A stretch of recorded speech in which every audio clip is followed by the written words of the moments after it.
Hello, good evening. I hope you've made it on time because I know that we've shifted our clocks back an hour, back to GMT, and the folks in America, they do it this weekend. It's always a week. I don't know why we just can't all do it on the same time. But anyway, it's an hour later for you guys in the US and I guess Canada is. I think Canada does the same time zone thing. So that whole swathe of the world. Sorry, we're an hour later than normal, but hopefully you weren't hanging around too long. And to say the easiest way to get around that is to subscribe to the channel and hit the bell, and you'll get the notifications and it'll tell you. So there's an incentive for you. Anyway, welcome. It's episode 187 of Pro Synth Network Live Show. It is the 3rd of November. Blimey, it'll soon be Christmas. Hope you had a great Halloween. We've got Guy Fawkes night on Sunday, I think it is. Although with the weather as it is, I don't think there's a lot going on because it's very wet here, very boggy and soggy, and all of those words that invoke moistness. So welcome. I hope you had a great week. I haven't seen you for a couple of weeks because I wasn't here last week. I was in London doing a thing with the Don Lewis movie, which was fantastic. And big thanks to Mike Metley for stepping in and for Andrew running the show. And of course for Kent for just being there and being Kent, doing what Kent does, which we all love. So I hope you've been well, and we've got a great guest for you today. We've got a bunch of news topics that we'll get to later on in the show. Before we do that, of course, it's the general housekeeping stuff. As I said before, best way to support the channel is to subscribe. So if you haven't already, just click that button. It doesn't cost you anything. And then just hit the little bell button to get notifications, or not. It's entirely up to you. If you like what you see, give us a thumbs up. If you don't, give us a thumbs down. Leave your comments underneath the video if you're watching on catch up, or you can stick them into the chat box, which is just over there or just down there, depending on how you configure your screen. And if you have any questions for us during the show, whether it's for us or for our guest, stick a big capital Q in front, and then that enables us to dump them into the bucket, and then we can pull from them throughout the show.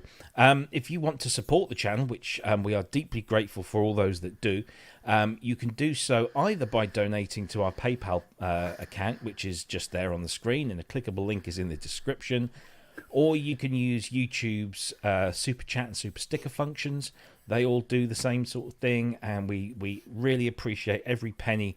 It's not obligatory, you don't have to do it, but a lot of you do, and we love you for it because it helps us pay the bills and keep this kind of thing going. So that's that. Of course, we broadcast on YouTube, which I guess is where most of you are. We also broadcast on Facebook and Twitter, or X as it's called, and Twitch as well. So if you're watching on all those channels, say hi in the chat. We do see all the chats come through, although we don't have that fancy cross-posting business going on. It's a bit too complicated for us. So, but do leave your comments in the chat. They are all appreciated, and every single one of them, well, most of them are read. And of course, if you want to follow us on those social media platforms, by all means do. We don't post a huge amount on places like X or Instagram, but we do hang out a lot on the Facebook page. That's where we have our main group, and it'll be always great to see you in there. If you're not a member already, just click join group, and there are just 3 basic questions that prove that you're a human being to some degree of authenticity, and we'll let you in. That's not a problem. And of course, we are here where all of our content is on YouTube, right from the very beginning, which was 3.5 years ago when we started doing this. Blimey, feels like it. Anyway, there you go. That's all the boring stuff out of the way. Let's go over to where the dogs are, because I can hear them in the background there. I'll just let him finish his drink. There he goes. Is it a bit of a, what was that, a wee dram of something or other? Yeah, coffee. What else would it be? Come on. Well, I don't know. A teetotaler, such as myself. Yeah. Yeah, right. How are you, sir? Yeah. Okay, thank you. Good. Yeah, perpendicular as always. Managed to wash my hair with dog shampoo. Oh, nice. Earlier. Yeah. So it wasn't the dogs barking; it was you. Well, it wasn't. No, what it was. I was reaching for the conditioner, and the bottle for the dog shampoo is exactly the same shape. So I'm like reaching for it, and I'm putting dog shampoo. So I had to wash my hair again. Oh wow! What's the difference? There's no difference. It's just that I wanted conditioner. I'd washed me hair, Right? but at least I won't get fleas now. Shampoo. Well, so that's good. And it's looking lovely, glossy and shiny, isn't it? Yeah, that's it. Yeah, absolutely. You've just see me tail wagging at the penchant for bone-shaped biscuits. Yeah. Yes. How's the new studio configuration? Is it lasting? Well, nothing else has died yet. Oh, good. Yeah, most of the things are still working. So Jolly good. I try not to touch them that way. Yeah, leave it alone. Leave it alone. Good. Well, good to see you, mate. And let's go over to Andrew, who very well, or that's not the word I'm looking for, who more than capably helmed the show yesterday. Thank you. Last week, even. Helmed the show. Helmed the show. That sounds positively smutty. You could put that on your CV. I helm shows. Helmed the show. Helmed the show. How are you, sir? I'm very good, but here's something I have to do. Just bear with me. Smarties, Smarties, Smarties. These are for you, Steve. Okay. I hope he bought enough for everyone. He's got a whole bowl of them. I don't know. Do they have Smarties in America? I guess these are just like chocolate M&Ms without the nuts in, aren't they? I don't know. We'll ask our guest if they have. I don't know is the answer, but certainly Steve loves them. So he got a special delivery of Smarties a week or so ago. Very nice. Because it seemed like a nice thing to do. Good. He's always giving things to other people, so I thought, well, you can stick this. So he did. And in the meantime, I'm here shaking with excitement about getting my montage, when and if it ever turns up. You hope, yes. Yeah, so we just had some news about that before we came on air. Yeah, it could be a while. But yes, no, I'm shaking with envy, basically, because you've all ordered and I haven't yet. I'm biding my time. I don't know why, but I'm biding my time. Anyway, good to see you, sir. Great to see you too. And thank you again for last week. Much appreciated. The observant amongst you might notice that I am not wearing the official uniform today. That's because I was late putting it in the wash basket, and it's had a knock-on effect, and it's still dry. And of course, we are, well into the autumn months or the fall months here, and we've had so much rain that we're just trying to get everything dry indoors is impossible. Especially because I'm very what's the word, tight when it comes to turning the central heating up, because we're still teetering on that. It's not quite that cold, but it's not quite that warm. So I'm just sort of what I need is one of those smart thermostats where I can just sit here with my phone, and as soon as somebody gets up to turn the thermostat up, I can just go, oh, sorry, nope, that's coming back down again. Such as I watch the pennies. And there is a very tenuous link there to energy and our guest, who is rather than me do an introduction, I thought, well, let's have a proper professional introduction, and this will give you an introduction to our guest, but it will also give you an idea of why this gentleman has joined us this week. So let's just take a little watch of this.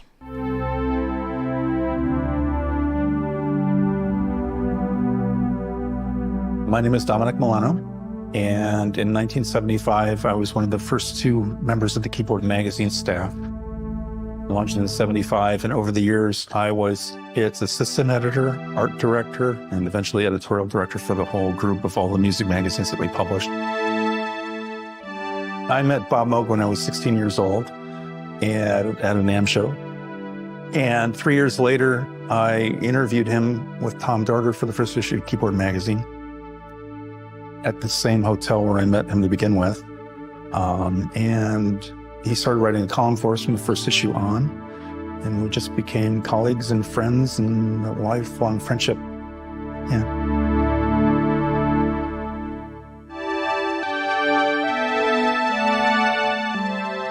Then the Memorymoog came out, and they asked me to write the manual for the Memorymoog. And I said, sure. First and foremost, it was the sound. It's the biggest sounding synthesizer I think I've ever heard.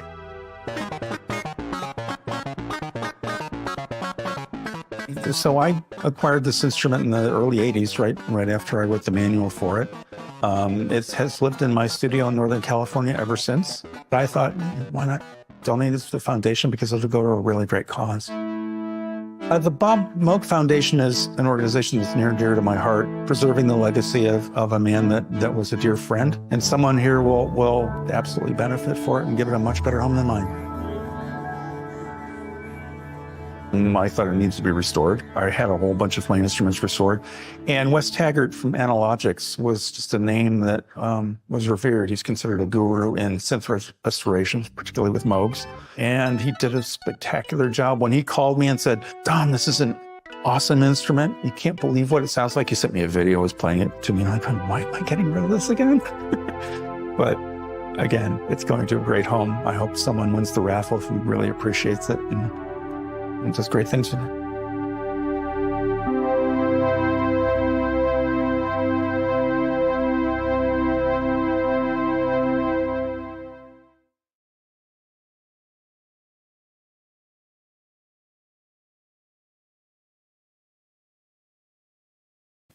Ladies and gentlemen, Mr. Dominic Milano.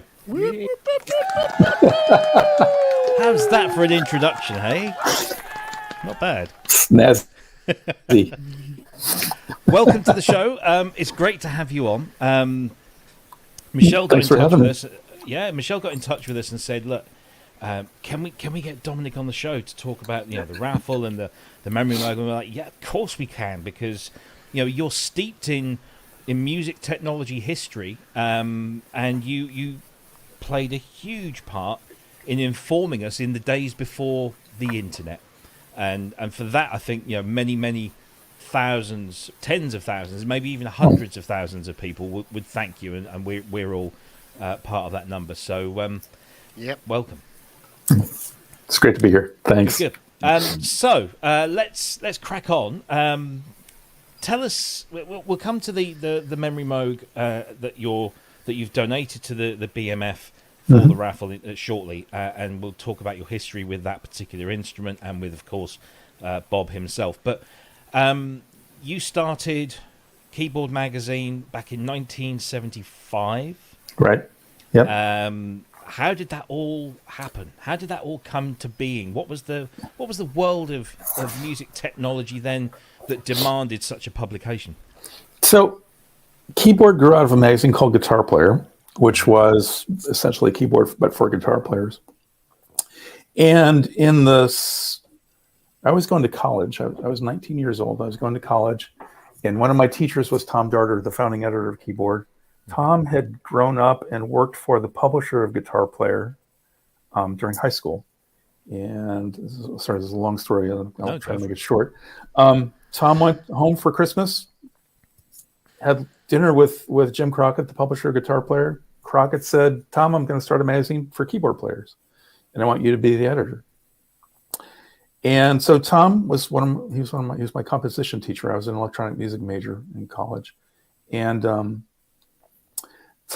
I drew Tom a birthday card that February. This is 1975 now, and Tom looked at the birthday card and said, "You do art?" And I said, "Yeah, I wanted to be a comic book artist when I was a kid, and decided I wanted to be a rock star more, so I went to music school." And long story short, Tom said, you do art. Do you know how magazines are made?" And I said, "Yeah." He said, "Oh, we should talk." And he told me all about this plan to start a magazine for keyboard players. And I went home that night and was playing in a band with a guy who worked in a print shop. And I said, "What's paste up?" Anyway, long story short, Tom had been told that he was going to be able to hire one person to be his assistant, and Jim Crockett's idea was to hire somebody with a lot of experience in magazine production, and Tom would be the writer and this other guy would be the producer, and blah blah blah. And Tom had other ideas. He thought he needed somebody with different skills who could help complement him in the world of music. I was more of a rock and roll guy. He was more of a jazz guy. I was a hotshot in the synth department at our college. I was a sophomore. And anyway, he said, "Well, so you know how magazines are made? Okay, that's really cool." And that night I had gone home and asked this guy I played in the band with, what paste up was. And he said, "Oh, I'll tell you all about it." And he gave me a book on it. So over the next day, I skim read the book, went back to school on Thursday. This was on a Tuesday, and went back to school on Thursday. And Tom had told Jim Crockett about me, and Crockett went, "Yeah, right. I'll believe this when I see it." So ask this kid some questions, see if he really knows anything. So Tom asked me all these questions that Crockett had given him, and I knew the answers because I'd skim read this book that they before. And then Tom says, "Oh, that's great. You really do know this stuff. So can you write?" And I said, "Yeah, I can do that." And he said, "Well, why don't you write me something over the weekend? And we'll see you again on Tuesday." So I went home and I wrote him an essay, and it was about Keith Emerson's impact on rock and roll and keyboard playing and stuff like that. And it happened to be the same topic Tom had written a story about earlier, and he thought, this is cosmic. There's a connection here. This is meant to be. So he went to bat for hiring me. Like I said, long story short, we started planning I got the job. We started planning the magazine in Tom's apartment on Michigan Avenue in Chicago in that March. And we actually, at the end of the school year, Tom quit teaching. I dropped out of college and we drove to California together and started the magazine officially on June 1st, 1975. But those planning sessions, long notes, ideas of what we were going to do, and we actually did every single one of the things we wrote down, said we were going to do, which is kind of astonishing. Wow. Two guys who didn't know anything about magazine production. Yeah. That's very cool. And the rest, as they say, is history. Yeah. You mentioned paste up there, but how were magazines actually produced in 1975? Because it's such a different world these days. Right. So we would write stories on typewriters, and do hand corrections and edit each other's stuff with, whiteout and correction tape. Mm-hmm. And we would deliver that copy to a typesetting company. It was a guy named Lois or a woman named Lois and her husband, who were using IBM Selectric typewriters to do, professional typesetting. Yeah. But it would come to us on these galleys that we would then run through a waxer, which put, an adhesive on the back of the stuff. And we would paste it down on boards. And if you didn't do it carefully enough, the type would smear. If you saw a border around a photo, that was something that we drew with a rapidograph pen. And then you would, write the identifier for what was supposed to go in that box to the printer. And, you'd have to take a photograph and size it and have the printer would then make the photo fit into that box within a negative. And they would do this stuff called stripping, and then that would create a great big negative, all this stuff, and then they would send it off to the printer. The printer would turn the negatives into printing plates, and they'd produce magazines. Wow. It was all very old school and crazy. Yeah. But at the time, it wasn't. It was kind of cutting edge, I suppose. But yeah, exactly. Yeah. Crazy but, stuff. In the early days, it was just me and Tom. If you look at the first issue of Keyboard, you'll see a whole bunch of people's names on the masthead. We made them all up. They were all fake people. Wow. We would answer the phone as those people, depending on what the call was about. Really? Yeah. So I was Dave Frederick, the circulation director. Tom was, I don't remember the other names, but yeah, it was crazy. We had to look real, and yet we were just two guys alone in an office above a carpet store in Saratoga, California. Yeah. We've just had a question in from Barbara, who's in I think Barbara's in New York or around New York. Who was on the first cover? Was it Herbie or was you on the second? It was Chick Corea. There we go. Yeah, and Herbie was on the second. You're absolutely right. Yep. Yeah, Michelle. And there's Michelle. Hi, Michelle. Hey, Michelle. Yeah. Yep. She got it right. Yeah. So there you go. So who was your first interview? I think I know. It was Bob. Yeah, it was Bob Moog. Yeah. In fact, Bob was Tom and I did the interview with Bob together, and I wrote the story up because Tom wrote the cover story on Chick Corea. Right, gotcha. And he thought, here, you should have something to do. So he gave me the story to write on Bob, even though we did the interview together. And he was actually the very first interview we did for the magazine. Yeah. Nice. How was Bob Moog perceived back then? Because nowadays, he is quite rightly adored and held up in the highest of high esteems. In 1975, was he there yet, or was he just still the average kind of synth manufacturer guy? To me, he was a god. Yeah. I was a fanboy. I first heard Switched On Bach and the Monkees playing a synthesizer on the TV show, and then Keith Emerson and all that stuff. To me, if Bob was ever on the radio, I would listen. I would record it, with my reel-to-reel and a microphone held up to the speaker on my little radio, and I just hung on every word that he said. That video clip said that I met Bob when I was 16, which is true. I was at a NAMM show, went to a concert at the Conrad Hilton Hotel, saw Don Lewis playing a bunch of ARP synths, one of which was a 2500, and somehow I got backstage at the concert stage, and I'm standing next to this ARP 2500, and there's Bob Moog standing right next to it, like within touching distance. And I'm the 16-year-old fanboy, and I look over at Bob and I said, "Dr. Moog, what do you think?" And he looks at me, looks at the ARP 2500, shrugs and says, "It'll fly." Oh, that's brilliant. Yeah. So, to me, Bob was, like I said, he was a god. He was the guy who was responsible for this instrument that I desperately wanted to learn how to play. Yeah. When I went to college, I went to a college that happened to have, I picked the school because it had the largest electronic music studio in the Midwest. Roosevelt University had two, literally, like the equivalent of 2.5 System 55s, with a gazillion oscillators and filters and everything. And anyway, Bob was my hero. Yeah. I've got to ask you. You mentioned Don Lewis there. Yeah. Did you know Don at all? Did you meet him a lot? Yeah. Oh, yeah. So I ended up helping carry the 2500 back up to a hotel room. I'm a 16-year-old kid, and it's like my eyes were wide open. I'm carrying the thing was on a cart, so it was on wheels. But I helped wheel it up to this hotel room. We go into the hotel room, and here's Don, Roger Powell, Eleanor Perlman, ARP. And Bob didn't come up to the room, but there's these guys and they're jamming. And I stood there and watched this. And I'm just, wow, my head's exploding.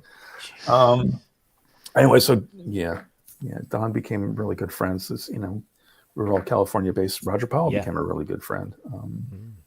He was the second guy I interviewed for Keyboard. Oh wow! Yeah.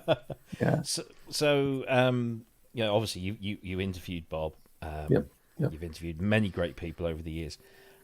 I know it's going to be like asking, who's your favorite child, but were there any interviews that really stood out in a way that you just kind of you came away from just like changed? Because I interview people. I'm really very fortunate. I interviewed Don a couple of years ago, and I've interviewed some amazing people, heroes of mine. Yeah. And not once yet have I been let down. They say you should never meet your heroes. But I've met a lot of them and have very rarely, if at all, been let down. Who are the kind of the big standout ones in your career? So for me, there are two. One was Wendy Carlos, and the other was Keith Emerson. And there have been so many others that I would add to that list, but they're the two that come to mind first. Meeting Wendy was a pinch me moment. I got to spend an entire weekend with her at her brownstone while she was doing the score to The Shining. Oh my word! Yeah, it's a fun story. We stayed up all night doing this interview, 12 hours on tape. It was night. Rachel Elkind was in the house and she was asleep, so we were talking really quietly. And on Sunday morning, we'd been up all night. The phone rings. It's for me. And it's Tom Darter telling me that the cover story for the December 1978 issue just fell through. I think it was going to be Stevie Wonder. And what I was doing was the interview for that issue, which we're going to go to press with in 2 weeks. And so I get home. I've got 12 hours of interview on tape. And it's this mad scramble to get it transcribed, right? And Wendy and I talked so quietly that no one else could hear what was being said but me. So I ended up having to just go crazy and transcribe 12 hours of interview.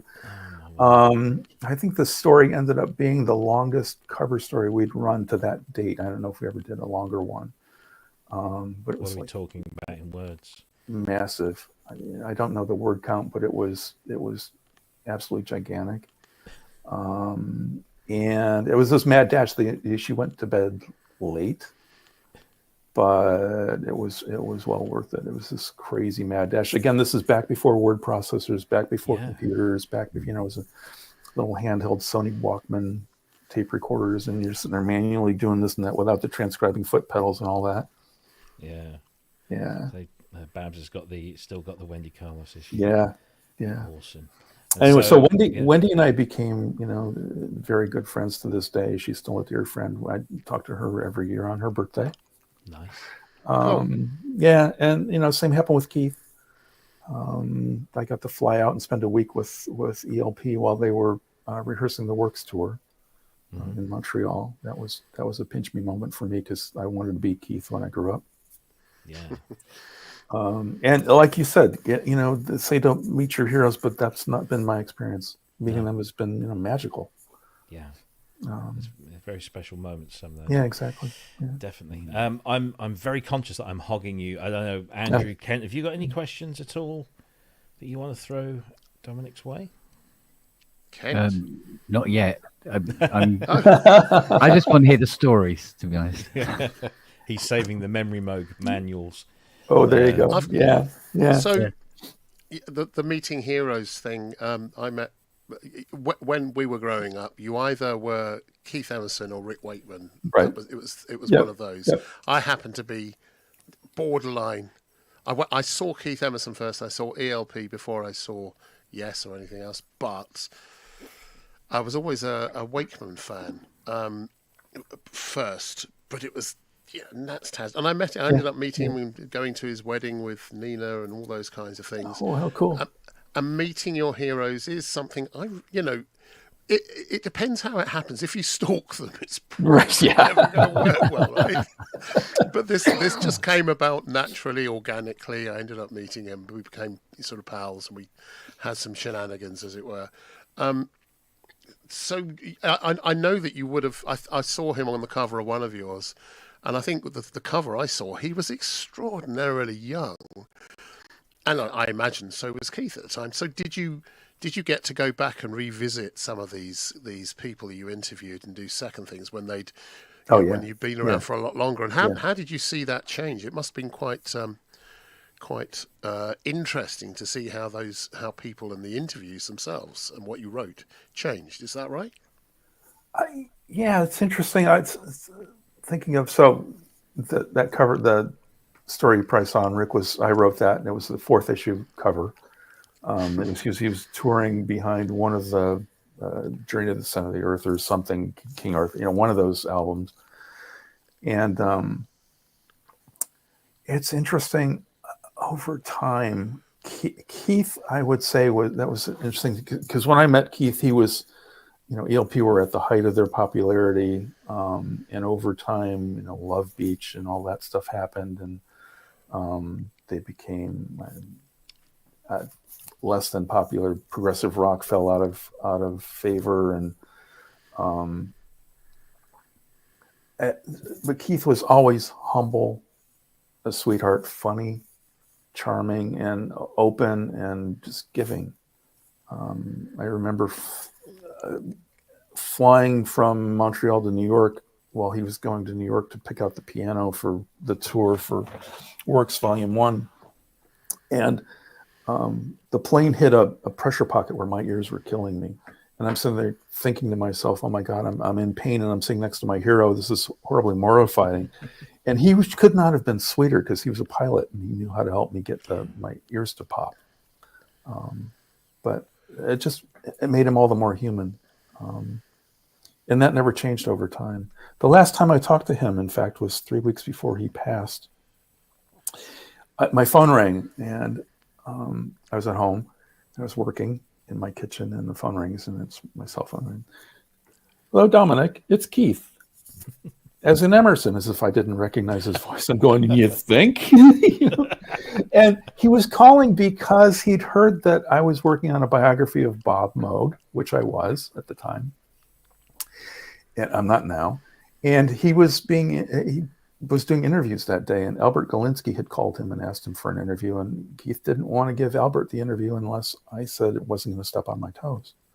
which I Wow. thought was incredibly wonderful and loyal and just phenomenal. And I was like, what am I? Wow, I don't deserve this. But I told him, no, please talk to Albert, because what he's doing is good stuff.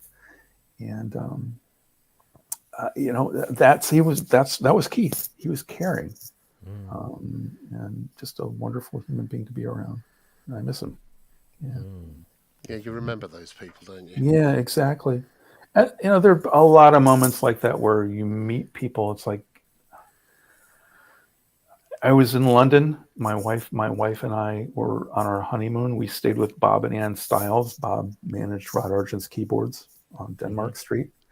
And we were staying with Bob, and I was still really young. I was like 20 years old or 22. And we walk into the shop one morning. It was a Saturday morning, and Bob hands me the phone and says, Dom, it's for you. I get on the phone. I think, who the heck is calling me in London on a Saturday morning? And it was Oscar Peterson.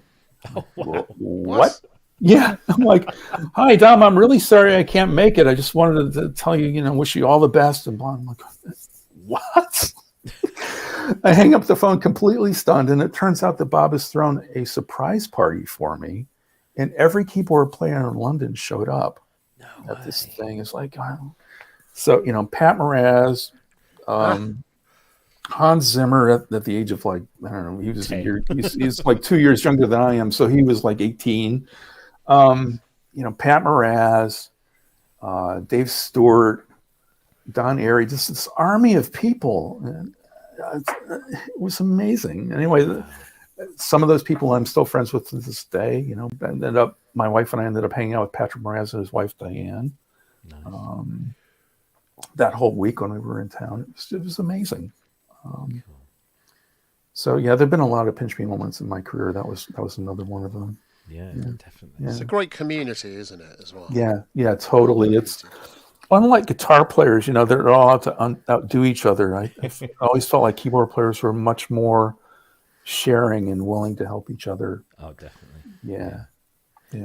There's definitely, the whole community aspect. This is why we do this, I think, because this was born out of a community. When we go to the shows, most of the time we're not going around looking at the synthesizers. That's kind of like 1/3 of what we do.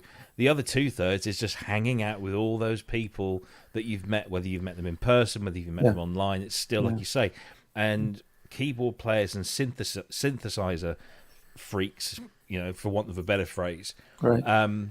All want to help each other out, and it's a wonderful thing to be involved in, even if you're just on the edges. It's still a really wonderful thing, and it's great to know that it's always kind of been like that. Yeah. There was a question in the chat that I just wanted to throw in before I forget where it was. Neil Loughran? Yeah, here we go. Flexi discs were a big part of Keyboard magazine. Do you remember what the first one was? Oh, well, the very first one, not the ones that we produced, was probably an ad for ARP. Yeah, they did a promotional thing, and it was bound into the magazine. But then our publisher, Jim Crockett, was grooming the magazines to sell them, and he wanted to increase circulation. And he had this brilliant idea: let's get Flexitone or Flexidisc, whoever they were. They were a company in Florida, to put in discs and bind them into the magazine, and we do it every month. And it became my job to help track down whatever we put on those discs. And that was really fun. It became a highlight of the magazine, and also became a highlight of, we'd get these recordings in from people and get to listen to them. I remember with a guitar player, we managed to get the excerpt from Cream's Crossroads. A lot of people don't realize, but that the track that's on Wheels of Fire is actually edited, and we got the excerpt. We got the bits that were cut out, and we put those in the Flexi Disc guitar player. And with keyboard, we got some amazing stuff from just a whole bunch of people. Amin Bhatia and Steve Porcaro come to mind. Herbie Hancock was going to supply us with a Flexi Disc one month, and it fell through. And Mad Scramble, I had seen a man who was like 19 years old, had done this demo at an event called Digicon, where Bob Moog actually spoke. But Amin and Ralph Dyke from Roland had done this presentation where Amin had done this amazing recording with a mini Moog. And I was like, let's see if we can, he's got a recording of that. We can put it in. And it turned out Amin and Sipacaro had just done something. And they shared it, and it was pretty cool. Nice. Were you the first kind of music technology magazine to do that? Was that a really kind of new thing at the time? Yeah, as far as I know. Yeah. Because I remember I started buying music magazines 81, 82. I think there was magazines like 1-2 Testing was one that I used to get regularly. I can't remember the name of the other one. Electronic Musician. Make. Oh yeah, something. There was a whole bunch of them. It was a trendy thing to do at the time. Electronics and Music Maker. Yeah, I remember that one. Yeah. And none of them had anything on. There was no cover mat stuff at that time. This was at the early 1980s, and then Sound on Sound came out 85. And I don't believe Sound on Sound have ever done a cover mounted thing. But in the 90s, when the CD-ROM became, the big thing, everyone, apart from Sound on Sound, Future Music, Mix Magazine, all of these, with these wonderful CDs on, you could listen to other people's, tracks, amateur musicians, you could get sample libraries and all this kind of thing. And you think, that all stemmed from you guys putting on this, by quality standards, a real crappy piece of floppy plastic. Yeah, it was, But it's what we had, or a cassette. I think cassettes did a thing for a little while, didn't they? Yeah, they did. Computer magazines, with programs to load on your Commodore VIC-20 or your BBC Micro or something like that. Yeah, it's a great thing. It's a funny story. CJ Fanston, when we first met at a NAMM show, CJ was like Spinal Tap and a whole bunch, session guy and Joe Cocker. Anyway, CJ comes up to me and says, Dom, I've got to tell you this story. It's really great to meet you, but you've got to hear this story. He's in a movie. In fact, he did the music for a lot of Chris Guest movies. And one of them, he plays a DJ in a band at a wedding or something. And he was going to the shoot for the movie and realized he needed a record to scratch for this scene.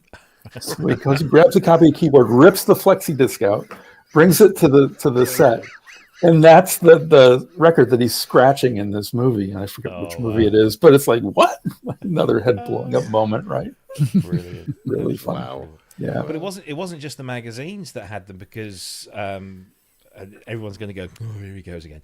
The Complete DX7 book, which was this big, thick right, thing. sure, yeah. It came with the Flexi discs mounted inside. They're on square bits of plastic, and you pop them on, and then you referred to them when you got to the certain point in the book, which was, that was the standard for the day. Nowadays, it would either come with a CD, or more than likely you would just do it all online. They'd just scan a QR code in there. It would right, exactly. Yeah. But wow, what a and I've got to hold you to task for this. You are also responsible for me buying my first emulator, which got me so I bought the Emulator 1. I bought an 8-voice Emulator 1 with MIDI. Someone had done a MIDI retrofit on it, I think. No, they hadn't at the time. It was done afterwards.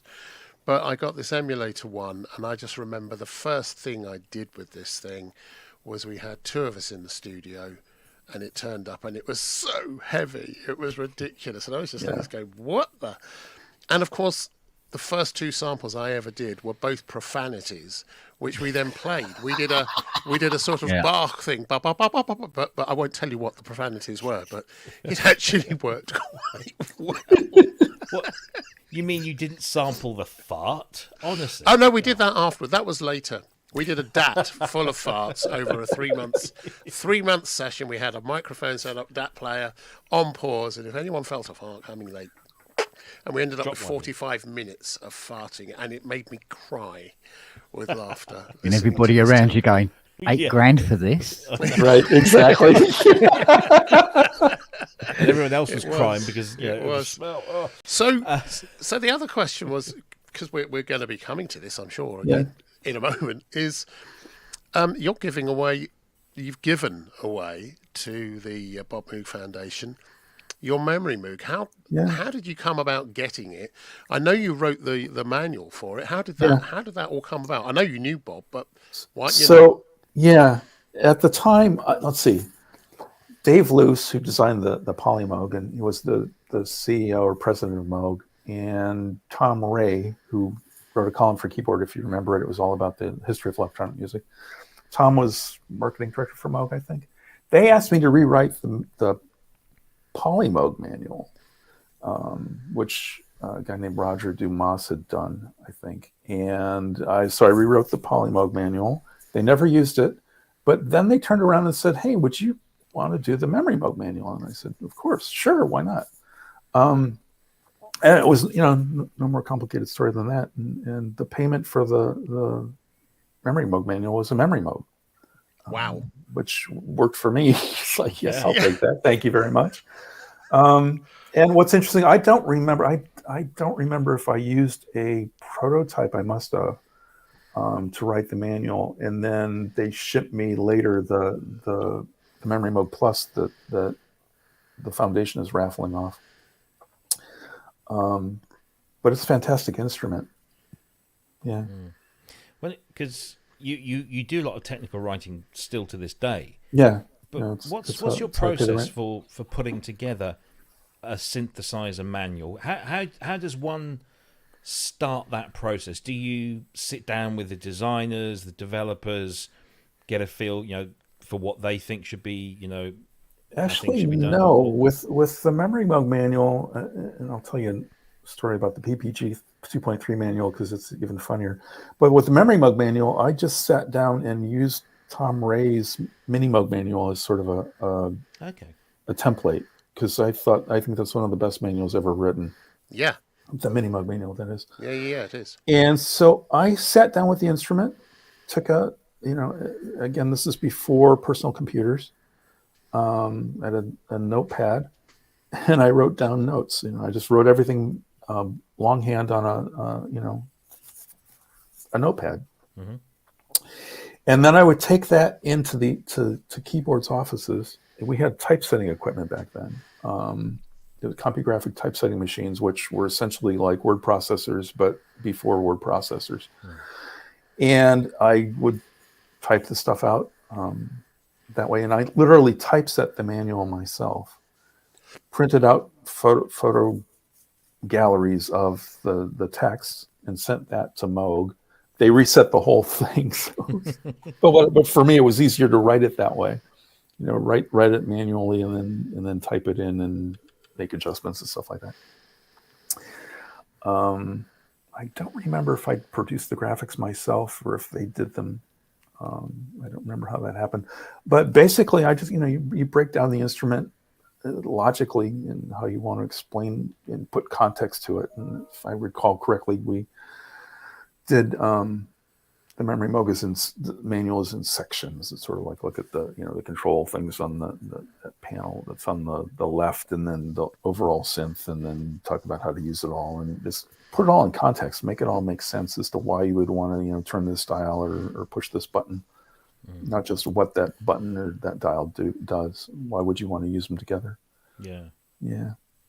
Do you feel like you want to put stuff in there that's maybe superfluous to the technical instruction that you're giving, but that gives the reader some some humor, or as you say, just something that makes it more engaging than just simply a reference document? I would love to write like that. I mean, I always tried to do that with what I wrote for Keyboard, especially my editorials from the editor column. I always tried to make them funny. But there's a level of, I don't remember if there's any humor in the Memorymoog manual. I don't think there is. I really don't think so. There's that thing of, you want it to be professional sounding. You don't want people to think that you're being too flip. But I love humor in writing. Yeah. The reason I ask is, a friend of mine wrote the Akai sampler manuals for the rack-mounted stuff, and he did, I think he did the 1000 through to the 6000. And with each manual, I think he was getting a bit fed up with doing it. He enjoyed doing it, but he wanted to have a bit of a giggle. And so he would put in things. This was Steve. And Steve would put stuff in there. So he would, for example, he was when he was talking about SCSI and daisy chaining SCSI things. He said you don't want to be daisy chaining. You have one more than one master in the chain because. And then he wrote something, and I'm paraphrasing. He said because that'll make things blow up, and you don't want things blowing up. And it was just silly little things, but you could tell when you reading this thing, he is conveying this information brilliantly, but he's also just dropping in a little sarcastic comment here and a little joke, an insider joke there, and it just made reading the manual a lot more enjoyable rather than it just being a list of functionality and this does this and that does that. Yeah, I love that approach, especially you can get away with it with musicians. And I think also with Akai, I don't think the Japanese probably didn't get what he was doing. The manuals were working and that was that, so that was cool. Yeah, we always did that kind of stuff with keyboard, not just with really obvious stuff, but we would put in like Easter eggs. The April 1984 column that I wrote about, I forget, synthesizer something or other, basics might have been. The first letter of every paragraph spells out "Happy Birthday, George Orwell." Nice. It wasn't his birthday, but it was April 1984. Whatever. Yeah. See, I always struggle when I write articles, whether it's a news thing or a review thing. I try and put a little bit of something just to make people giggle, whether it's an inside joke or just a pun. Puns. I should have a book of puns because I really struggle sometimes to get something that really works, and I really admire those that conjure up some amazing things to as like little headlines, or a section header or something like that. It's very very clever. Jason Crouch has asked a question in the chat. With the internet and web-based media, do you feel it would be harder to launch something like Keyboard Magazine these days, or would it be a benefit to have all of the technology that we have today? I think it would be really hard. In the 90s, we always predicted that the internet would basically eat print media, which is pretty much true in the United States. With keyboard, we had a 2-month lead time, so we would write something and it would come out 2 months later. You couldn't get away with that now because the internet makes communication instantaneous, right? It'd just be a completely different world. I'm amazed Sound on Sound is still publishing. Absolutely. I mean, it's still, it's still a worthy thing for them to do. It makes money, but they've seemed to have struck the balance really, really well with the online stuff and the print stuff, and they've diversified little things here and there. They do obviously there's an email newsletter now, but they also sell software, so I know it's all kind of like a license thing through but they keep that kind of interaction. I still get my copy of Sound on Sound every month, and much to my wife's disappointment, because they all stack up in the corner of the front room. Are you going to get rid of those? No, because there might be something in there one day that I might need to refer to.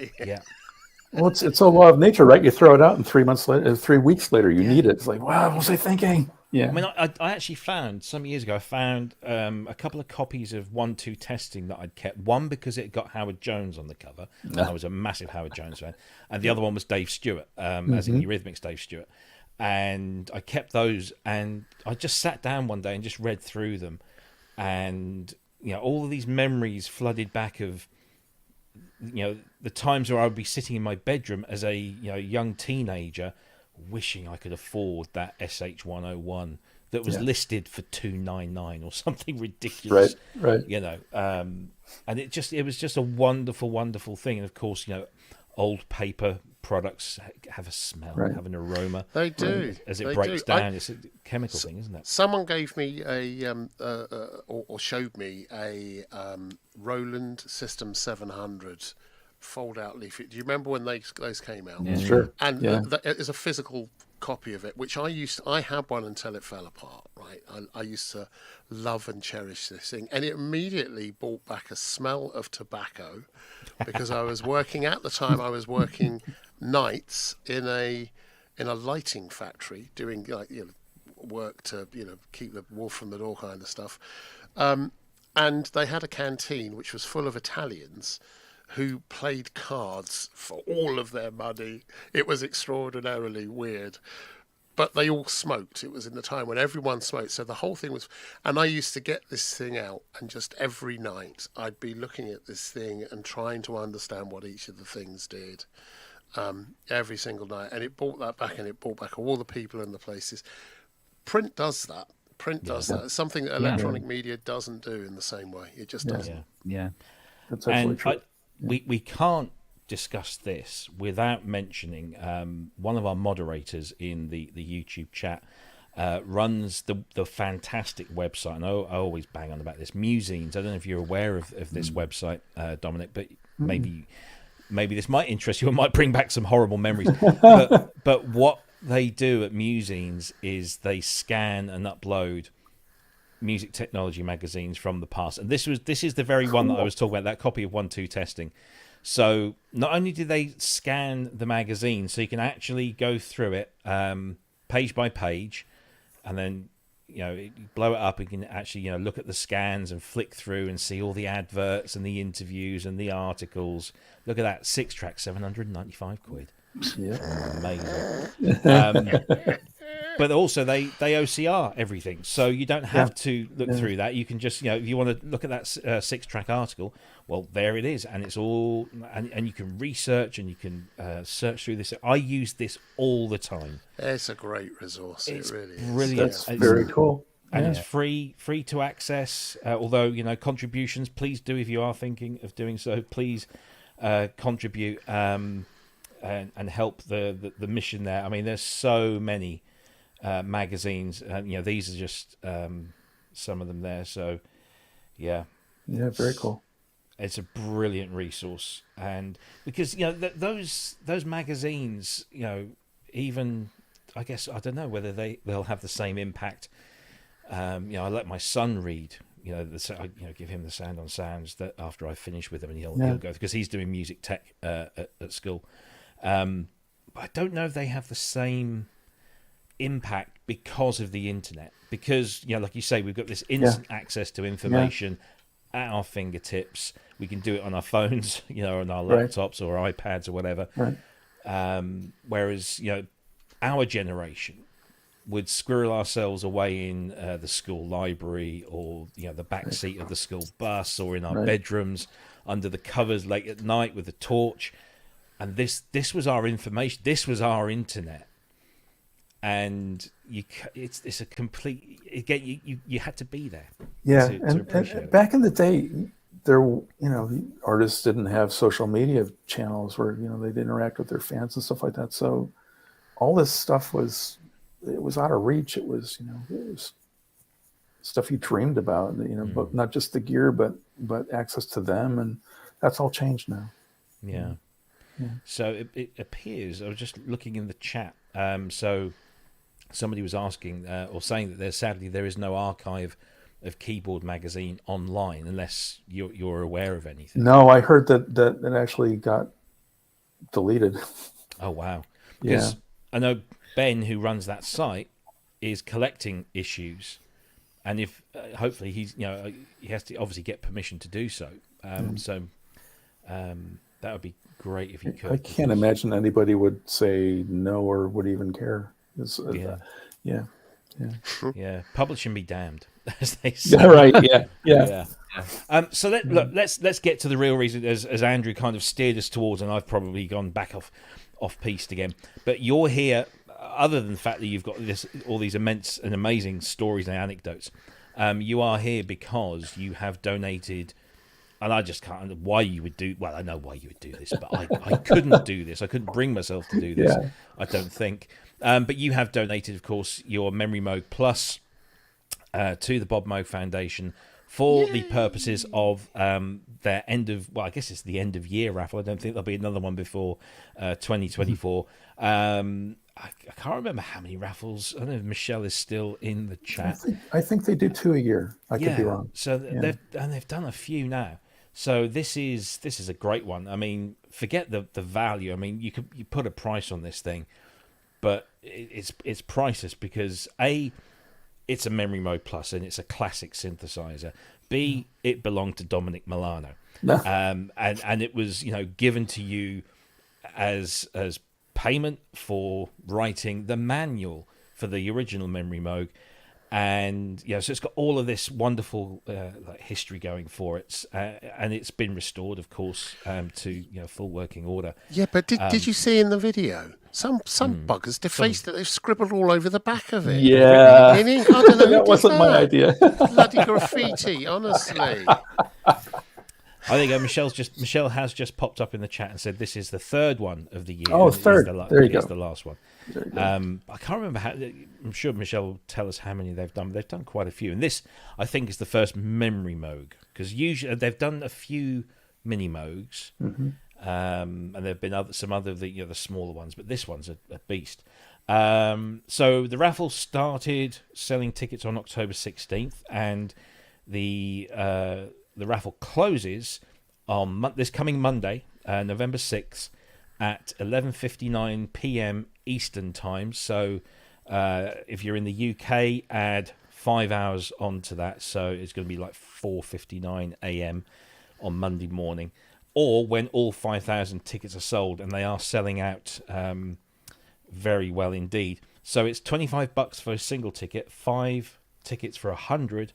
12 for 200 and 35 tickets for 500. And of course, the more tickets you buy, the more chance you stand of winning this. It's open internationally. Everything will be sent anywhere, wherever the winner lives. This year, it's going to be the UK. It's going to be just over there, I think.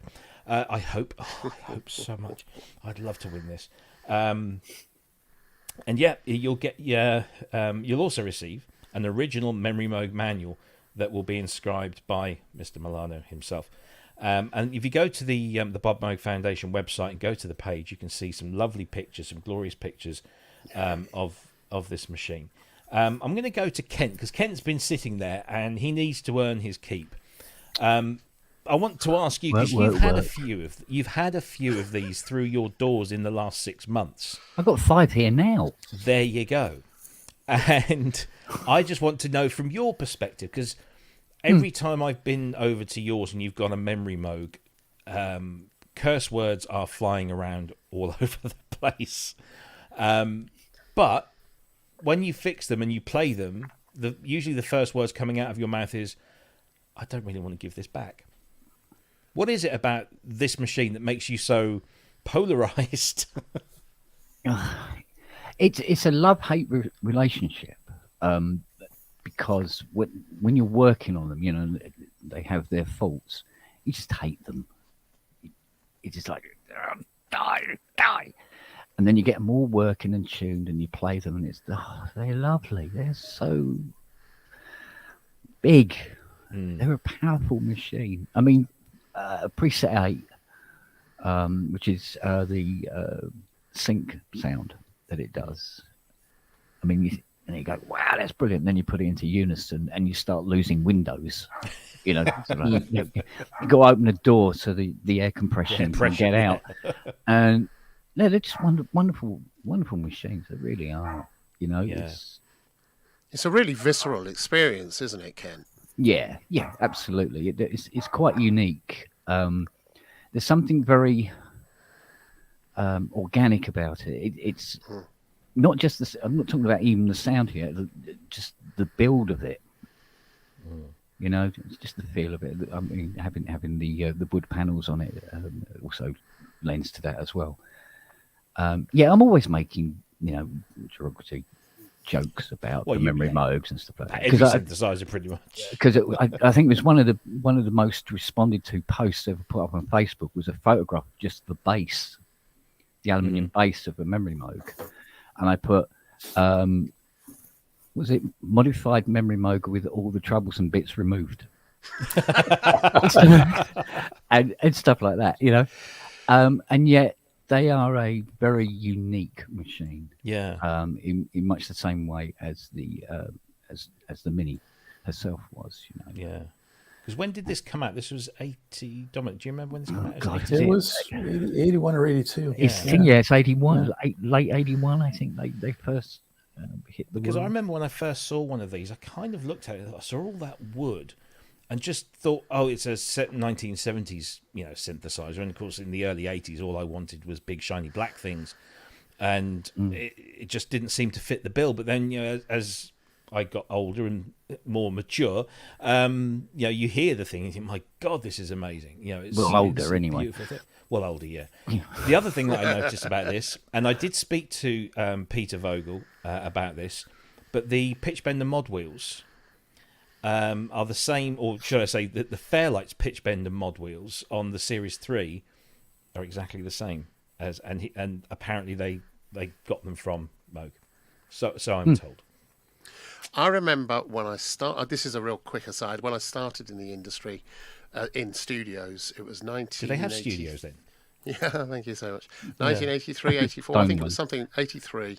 And I think it was 83, 84. There was a Jupiter there, which I ended up owning in the studio. And I loved it, and I thought it was a wonderful thing. And I'd seen pictures of Memorymoog, but I'd never actually had one in front of me. And then I think it was Asia came into the studio, and I think Jeff Downs had one. And he did something, I think probably with preset 8, and into unison. And we had these super red, Tannoy super red monitors mounted in the walls. And he hit this note, and I think it did damage to one of the bass, one of the woofers. It damaged it because we had it turned up, because we did. That was the thing. You had everything turned up full blast, and it almost popped this thing out. It was just such a big sound, such a big sound. And Done it myself. Yeah. Sorry. Yeah. I put a Memorymoog through. Do you remember back in the late 80s that when they were all the rage to have Wolfdales with the white cones? Yeah. Yeah. Split it. There's bits of bloody paper everywhere. I'm like, oh, oops. Yeah. A bit like Back to the Future. Yeah, it's just laying there sort of like this. So, Excellent stuff. just out of interest, a question for Dominic. When you were writing the manual for the Memorymoog, because I can't confirm this, but I remember going through the manual a few times, looking for how you could overwrite the locking code. I mean, I know it now, but I don't think it's in the book. So when you can enter your own code to protect your presets. Yeah. And there's a way of bypassing that if you've forgotten your code or you sold it on, you forgot to tell the guy what the code was. I don't think it's not in the manual, is it? I don't remember. I have no idea. Yeah, because Yeah. that might be a security thing. We better not put that in the manual. It's the I only have reason, no idea. Dominic, I don't it's the only remember. reason you're here. It's the only reason you're here to Yeah, answer it's that question. I'd answer Yeah. one question. Yeah. Oh, mate. Quick. I had one job. That's all I had. Now, you've just reminded me, Kent, because I think when I came over once and you got a Memorymoog in the workshop, which has been a frequent occurrence, you were telling me something about that it contains a sample in there. Was it the Memorymoog that has a sample in there? Oh, that the white noise. That's it. Yeah. Yeah, it's a looped sample. So the white Is noise on a Memorymoog What? is a looped digital sample. I did not know that. Yeah. Yeah. Wow. It's I stored had on the no EEPROM. idea. Yeah. Yeah. Yeah. There Very you go. weird. 'Cause Very I thought, weird. what? A sample in 1982 stored in a Memorymoog? How long's that loop? Very short. You can hear it go shump, shump, shump, shump. And it does it on, there's another keyboard that does it almost exactly the same. I think it's an Oberheim. I remember rightly. Yeah, I think you said. Yeah. Why wouldn't you just create it? I don't know. But then there's a few things on the Memorymoog that I loved and could have loved to have seen on later machines from other companies, but it was a while before it happened. But one of the things it had, whereas I was watching, the guy had this Memorymoog since new, and he's mucking around. He goes to front panel mode and he's making up a sound. He just wants to make sure that it sounds to him like it's always used to before it, caught fire and went all over the place in the studio. And I'm with him, and he goes, yeah. He said, now he said, right, I just have to fine tune this VCO2. Hang on a second. And now 3 like that. I said, why don't you just go C5 enter? Why? What's that doing? Okay, he goes, well, I said, it just puts all the VCOs in line. You don't have to move the knobs. You just go C5 enter, boom, and they're all spot on. No. I said, no, look, watch. Set them apart, C5 enter, twing, all straight on. He goes, oh, I didn't know it could do that. How long have you been owning this? 40 years. Oh, mate, read the manual. RTFM. RTFM. Yeah. Indeed. Yes. Apparently, according to Ben, the Oscars random noise was actually the ROM program code read out as audio. Yeah. Wow. There you go. I mean, yeah. All I these think secrets. it's the OB8 does the same. Yeah, I think. Yeah, I remember you saying. Yeah, I think it is. Yeah. Yeah. But then I Very could tell you things about like the sequential circuits code. Maybe not. Maybe Yeah. not. We're talking cloaks and chanting here. Yeah. Let's Candles just say- behind the mirror. Let's just say thank you to some of our wonderful audience that have donated to us through the first half of the show. Andrew Brooks, I tell you honestly, you're a moderator in the chat. You don't have to pay for that privilege, but thank you. We Don't Yeah, do very that. appreciate it. Peter James Stephen, another $4.99. Thank you very much indeed for that. And Oh, Steve we in need another Australia. penny. We do, yeah. Steve in Australia, $10. Thank you ever so much. It is really, really appreciated. I'm eating a Smartie on your behalf now. There you go. Hang on. Incidentally, No, that's not is Michelle still in the? How many times did I say Moog? How many times? Did you see what she got called? Was it the other day? Mikachu.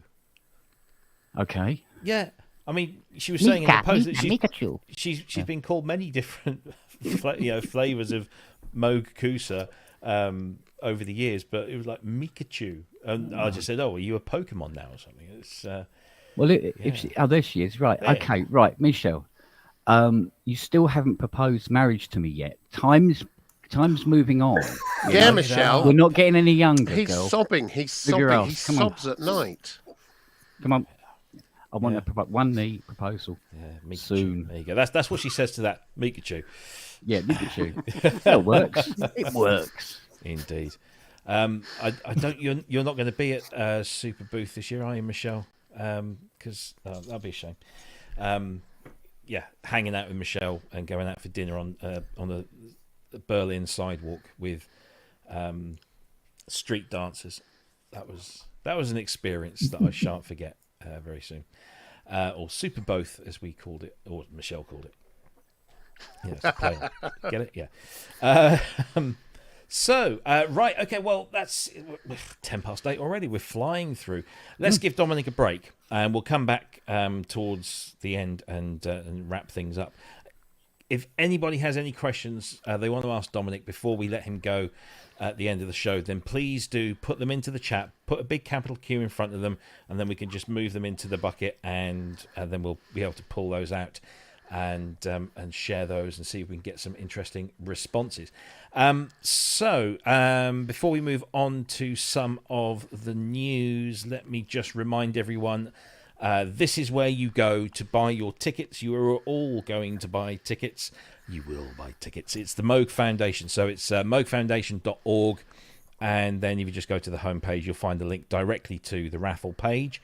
And then there's a big button there that you can go and purchase your tickets. And I found out that because I'm in the UK, it offered me the tickets at UK prices. And so, it didn't save me having to work out, what it is. Although nowadays, most of the currencies are so close, it's you can barely get a cigarette paper between them. But yes, it'll do everything for you in terms of the currency, and that's the machine that you could win. That very machine right there with the manual, which will have an inscription in it from Dominic as well. There it is. That could be winging its way to you now for just a mere $25 if you were you're fortunate enough to buy one ticket and win. And I think I'm right in saying that all proceeds are going towards Michelle's wedding veil when Kent and her get married. Yeah, Is that right? it's going to pay for the reception. Yeah, Yeah. absolutely. Yeah. So yeah, of course, all funds go to the BMF that does amazing work. Amazing. Actually, it really does. Yeah. So please do go and buy those, and we'll plug that again before the end of the show. And of course, a massive thank you to Michelle for setting all of this up. So yeah, big thanks, big Moog love back at you, Michelle. Right, okay. So there's not been a massive news week here. I guess probably the first thing we should go to is the one thing I don't have a video for, but I'm going to go out and chance an arm here and just ask, did you install it, Kent? What? Cubase 13. Oh, yes, I did. It's there. And have you had a chance to assess? I've had a little chance to assess. Yes, it's let's say it's focused on workflow. Most of it is worked around that. That's what I've seen. But I detect that I think what Cubase have done, how it feels to me, what Cubase have gone, you know that really great trick that you can get in Pro Tools? Oh, yeah, make a note. And in Logic, oh, yeah, that's it, yeah. And, oh, you know, Reaper does that thing. Yeah, I'm just making notes. And then put it all in. I must say, the mixer page looks nice now. But that's no bad thing, is it? No, not at all. Not at all. No. But there's a lot of one clicking where you used to have to do lots and lots of clicks and stuff like that. Mm-hmm. And it works much better on a single monitor now. Okay. So because before it's much handier to have more screens, to have things. But now you can do everything much easier with just a single monitor. Okay. I did a voiceover with it earlier today for the first time, and it was just it's such a delight to set up. I mean, it really, all the one clicking, that workflow, that's saved me just today. It saved me probably in an hour and a bit, almost 2 hour session. It saved me a good 10 minutes. Easy. That's 10 minutes. You can go and make a nice cup of coffee or something. Yeah. 2 sugars, please. Yeah. Oh, right. Okay. Was it Mike last week? Because I did watch the show back last week. Was it Mike that got really upset when he saw a picture of somebody holding an SM57 by the mic mount bracket? And you see this a lot nowadays because these are, they're kind of an iconic mic, but they're supposed to be mounted on the thing, and I think he might be losing his. And they're supposed to be here, not. Yes, they're close mics. It makes it. Yeah, they're a proximity mic. There's a really good video if anybody's interested, and maybe you're thinking of upgrading, or you're thinking about jumping into Cubase for the first time. Dom Cigalis has done a great video, the top 25 things that Cubase 13 has improved upon or delivered. So I really recommend, because Dom's a great content developer, shall we say? And it's a really I watched it and got lots of good information. And he's going to be doing a raft more, because I think I know he does a lot of stuff for Yamaha, and of course Yamaha owns Steinberg, but I think he's like a Steinberg ambassador for them as well, so he knows his onions. Yeah, he's going to do lots of sort of like that one of the 25 things, and he's going to do individual expanded videos of each one of those 25 things. Highly recommend going watching Dom's video there. But yeah, it's out. They're the prices. They're the UK prices anyway. Lots of people kind of moaning about the fact you have to pay for the upgrades. We always did.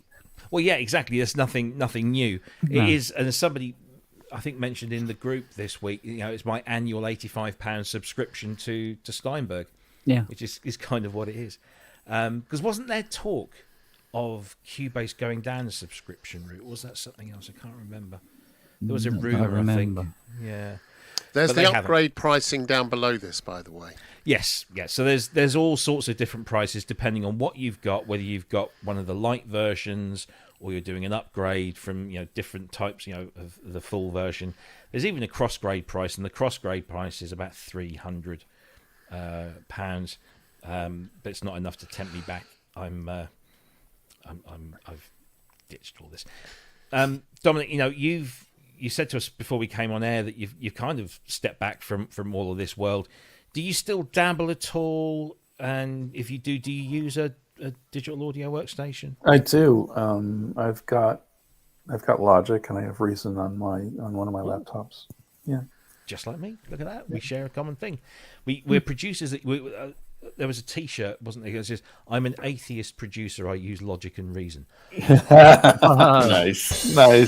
Hey.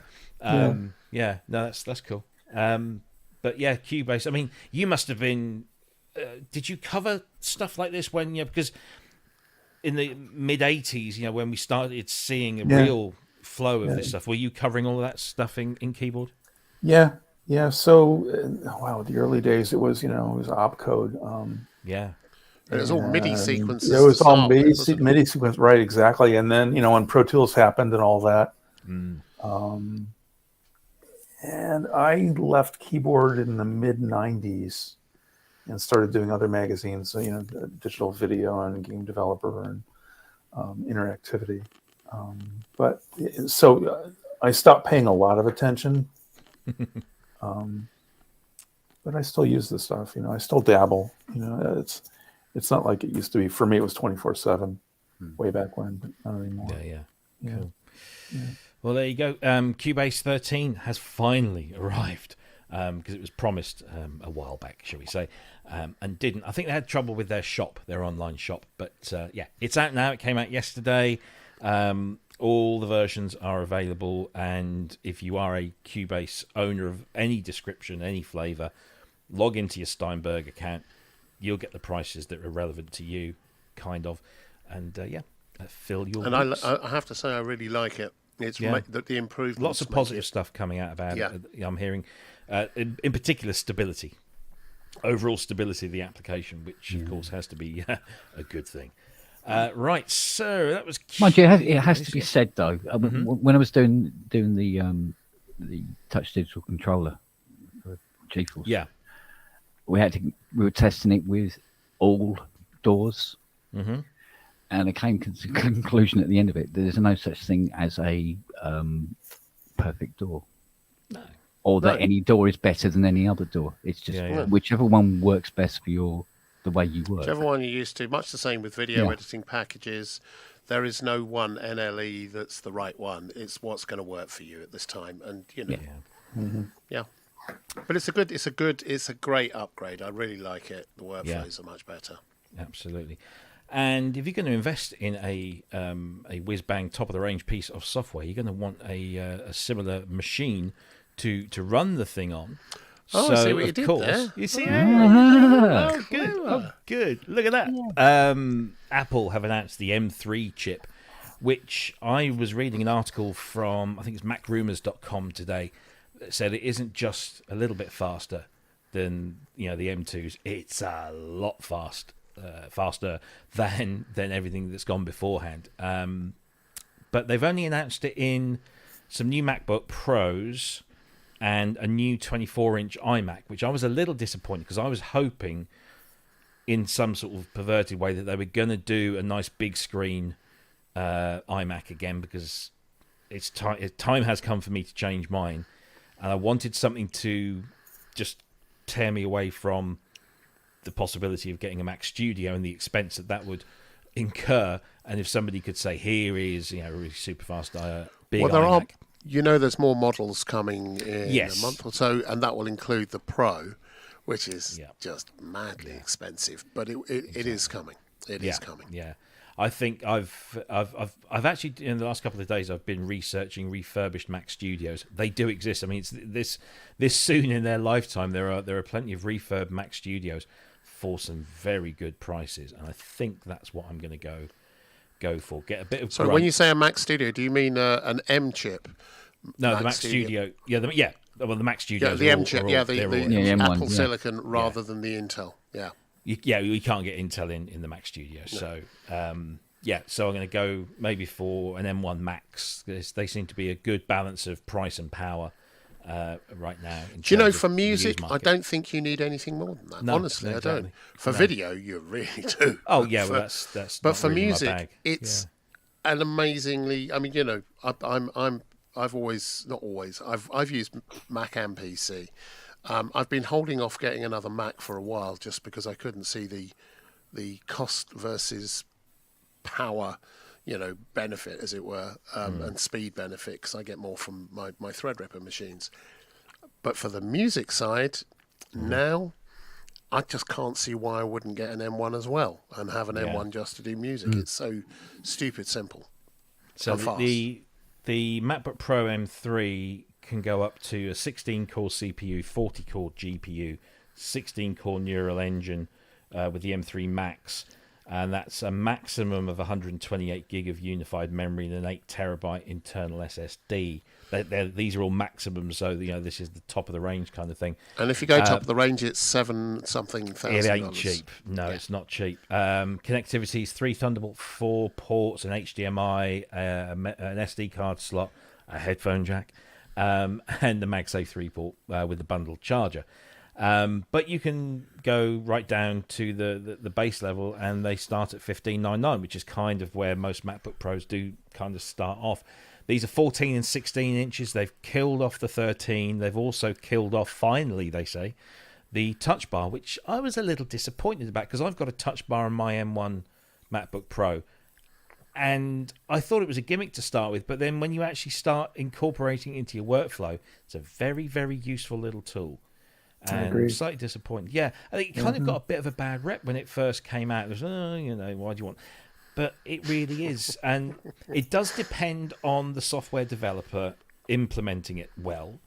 And, of course, Apple will do that with their own products like Logic and stuff. But it's a really nice little thing to have. But they've killed it off now. There are no longer any current MacBooks that support or that have a touch bar in there. So that's Sounds like what people have been doing with the ribbon controller.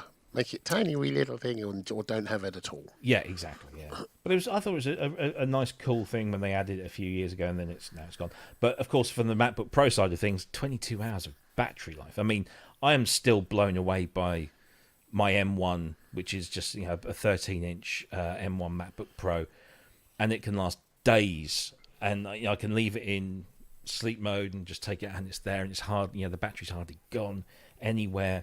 Whereas my previous MacBook Pro, you know, it was good, but it wasn't like this. It's just, and it just runs super cold. It's just, in fact, you know, I've always said this, when I put it on my lap, it's almost too cold, especially in the summer, to sit on bare, you know, sort of like, you know, it's just, Complain. Yeah, I'm going to complain, yeah. Try and get a free one. But there you go. So MacBook Pros and new iMacs, 24-inch iMacs featuring the M3. Those start at $1,299 but can go up. But very little connectivity on the back of the iMac, and I guess that's just... They were never that resplendent with connectors. But yeah, there you go. New MacBooks, new M3s. I guess, Dominic, you said you were using Logic, so you must be a Mac user. Yeah, I've got 2 laptops sitting in front of me right now. Yeah, both MacBook Pros, yeah. And I mean, the one thing I found with my latest MacBook Pro is that it could easily become my desktop machine. It's that good. Yeah, absolutely. But I like to keep things separate. So yeah, there you go. Right, so that's the obligatory Mac update as and when, and we'll see more coming from that. What and did you see, next? just out of interest though, just as an aside, did you see the actual launch event? No, I was. So it was. When was that? It was like stupid. That was a couple of days ago. I think it was on the 30th, I think, or 30th. Yeah, but it was like 31st. a really strange time for us in the It UK. was. It was 5 p.m. US or West Coast time. So but it's like 1 the whole a.m. thing, which looked amazing, the whole thing was done with iPhone 15s. The whole thing was filmed. Yeah, and it looks amazing. Yeah, and I'm not an iPhone user. Until now, and I may well be. Well, I know at least one filmmaker that does all of his stuff on iPhone and has done for the last few years, all in 4K. I can lend him a proper camera if he wants. But no, the thing is, that's the thing. The 15 with Filmic Pro and the way they're doing this, it's an astonishing It's an astonishing device, and they had them all synced together using Tentacle and all those kind of things. So yeah, I was blown away. They've got a really good ecosystem now. Yeah, really absolutely. good, really really good. I'm going to talk about this. I'm going to put the video on first because then it'll allow me to cue things up without me looking completely unprofessional. So not like me then. Yeah. So let me think. Now I've got to do this slightly differently.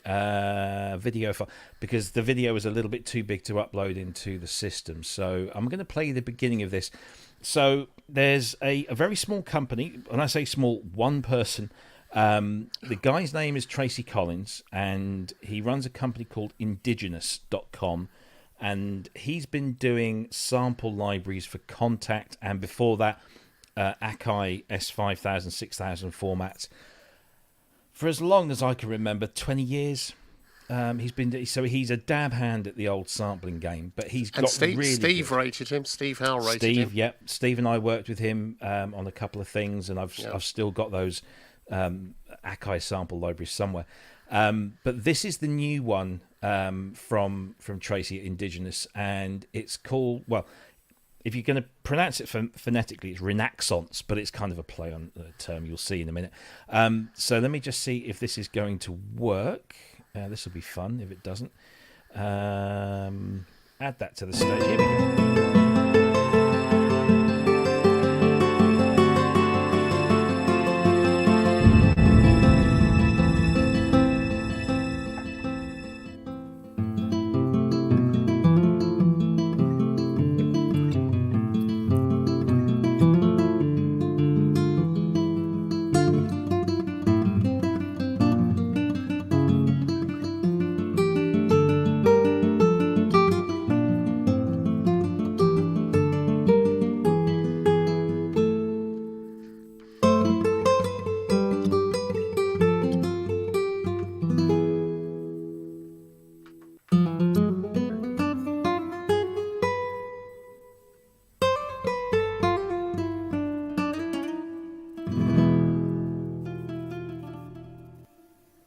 So there you go. This video goes on for about 8 or 9 minutes. It's well worth the watch, even if you just for the music, because it's so nice. This is, as you can tell, it's an acoustic guitar sample library.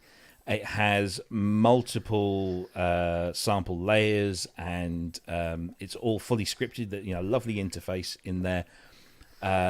It does all this triggering, so depending on the velocity, you'll get little note ons and note offs. You can set the minimum and the maximum velocity for when those things incur themselves, and of course then you have lots of key switching for grace notes up, grace notes all down, of those kind of things. strumming. It's so comprehensive.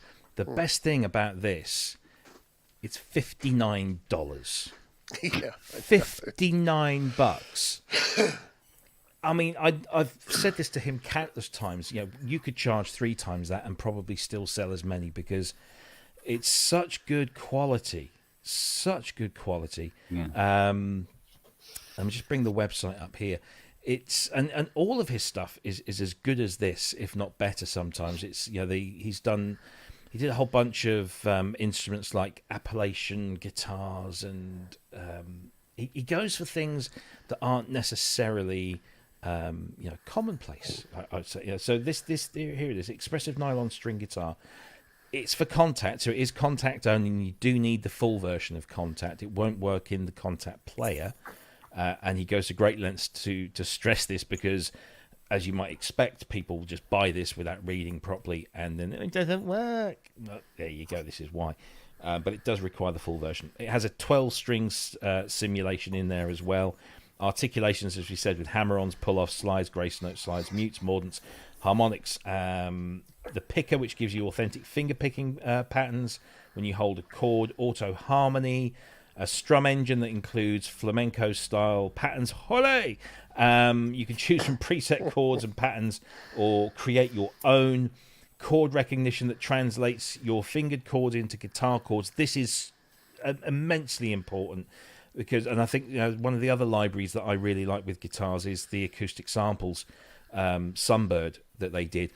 And when you play a chord on a keyboard, it's not the same is it intonation is the correct word on the strings, and so it does all of that stuff for you. So what you play on the keyboard as a keyboard player will sound like it should sound from a guitar player.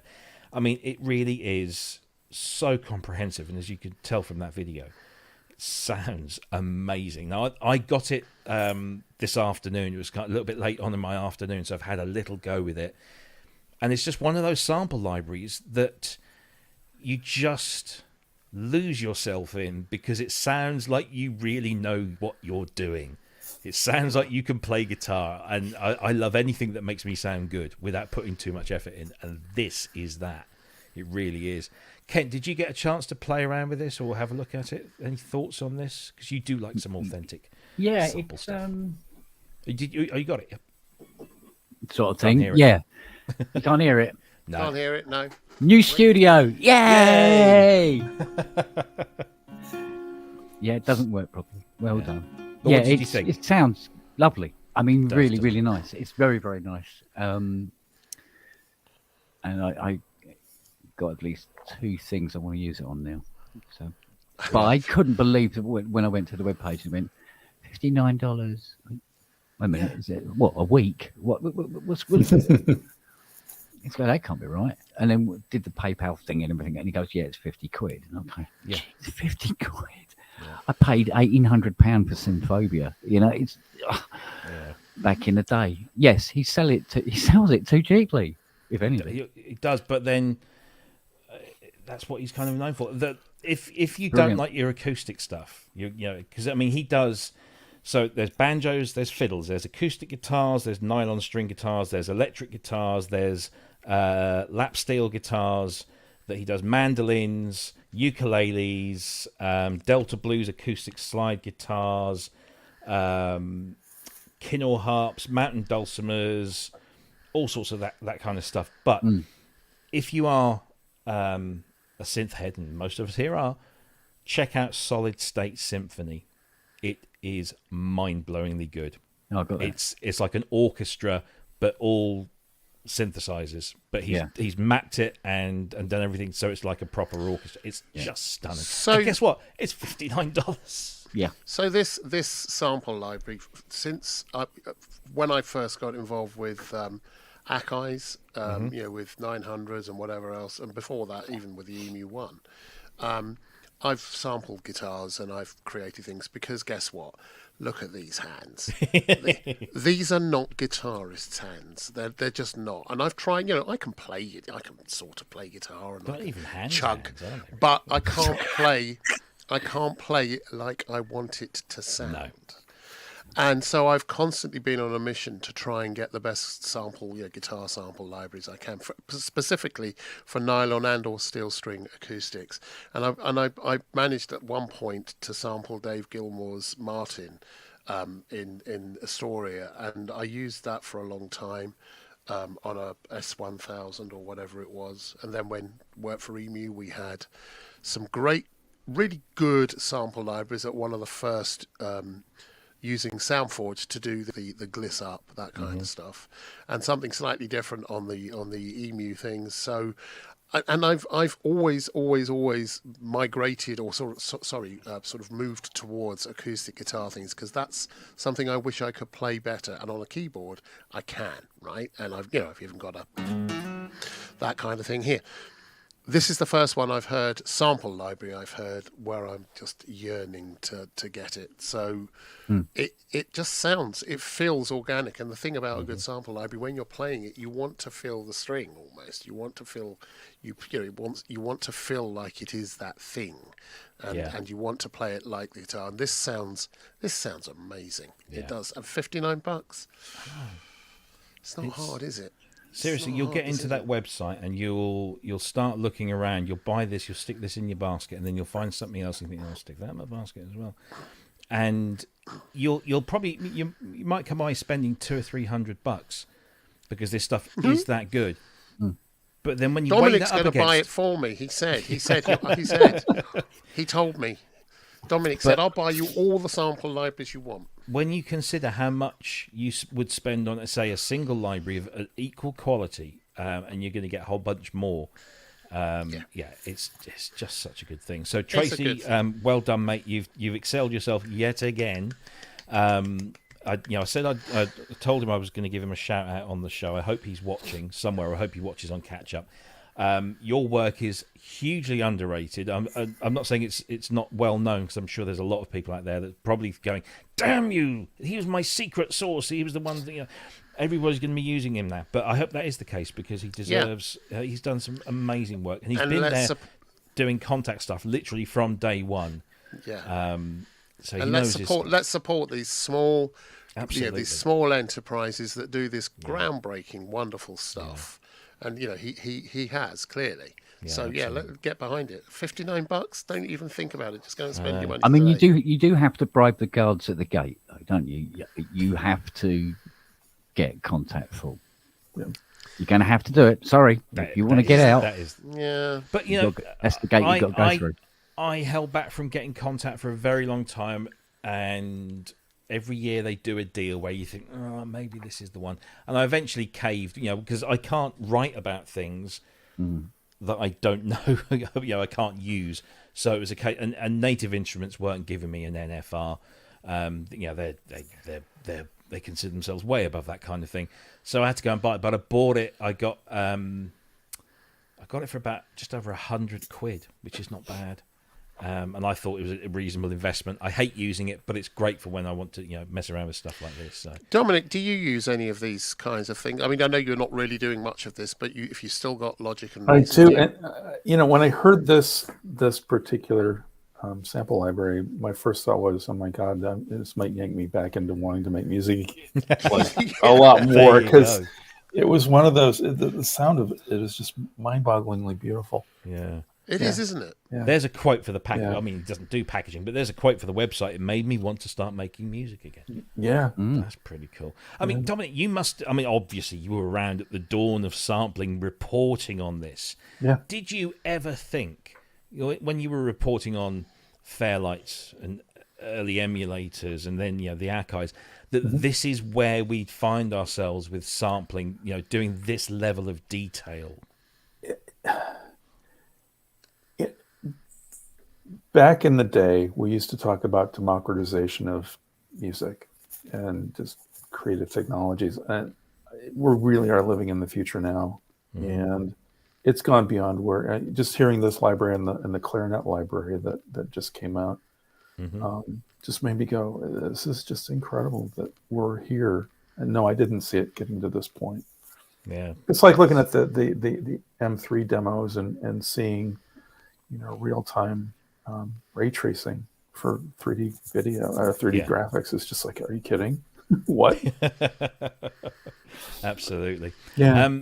So if you want to avail yourself of this product, it's Indigenous.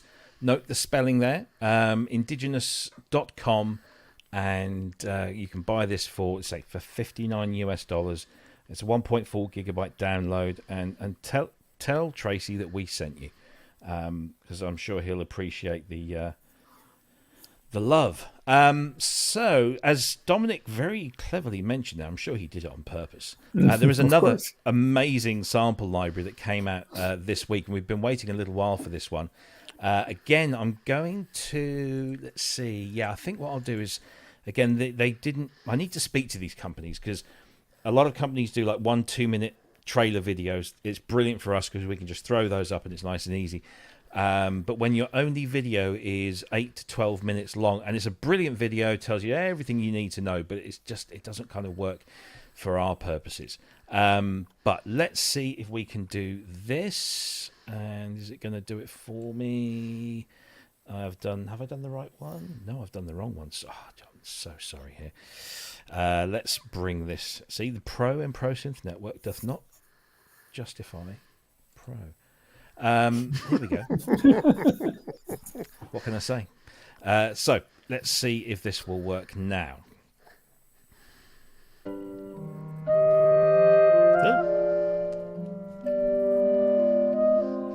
So this is V-Winds clarinets. So there's been V-Winds and V-Horns. There's V-Tines as well. And welcome to the overview for V-Winds clarinets. Talk over this guy.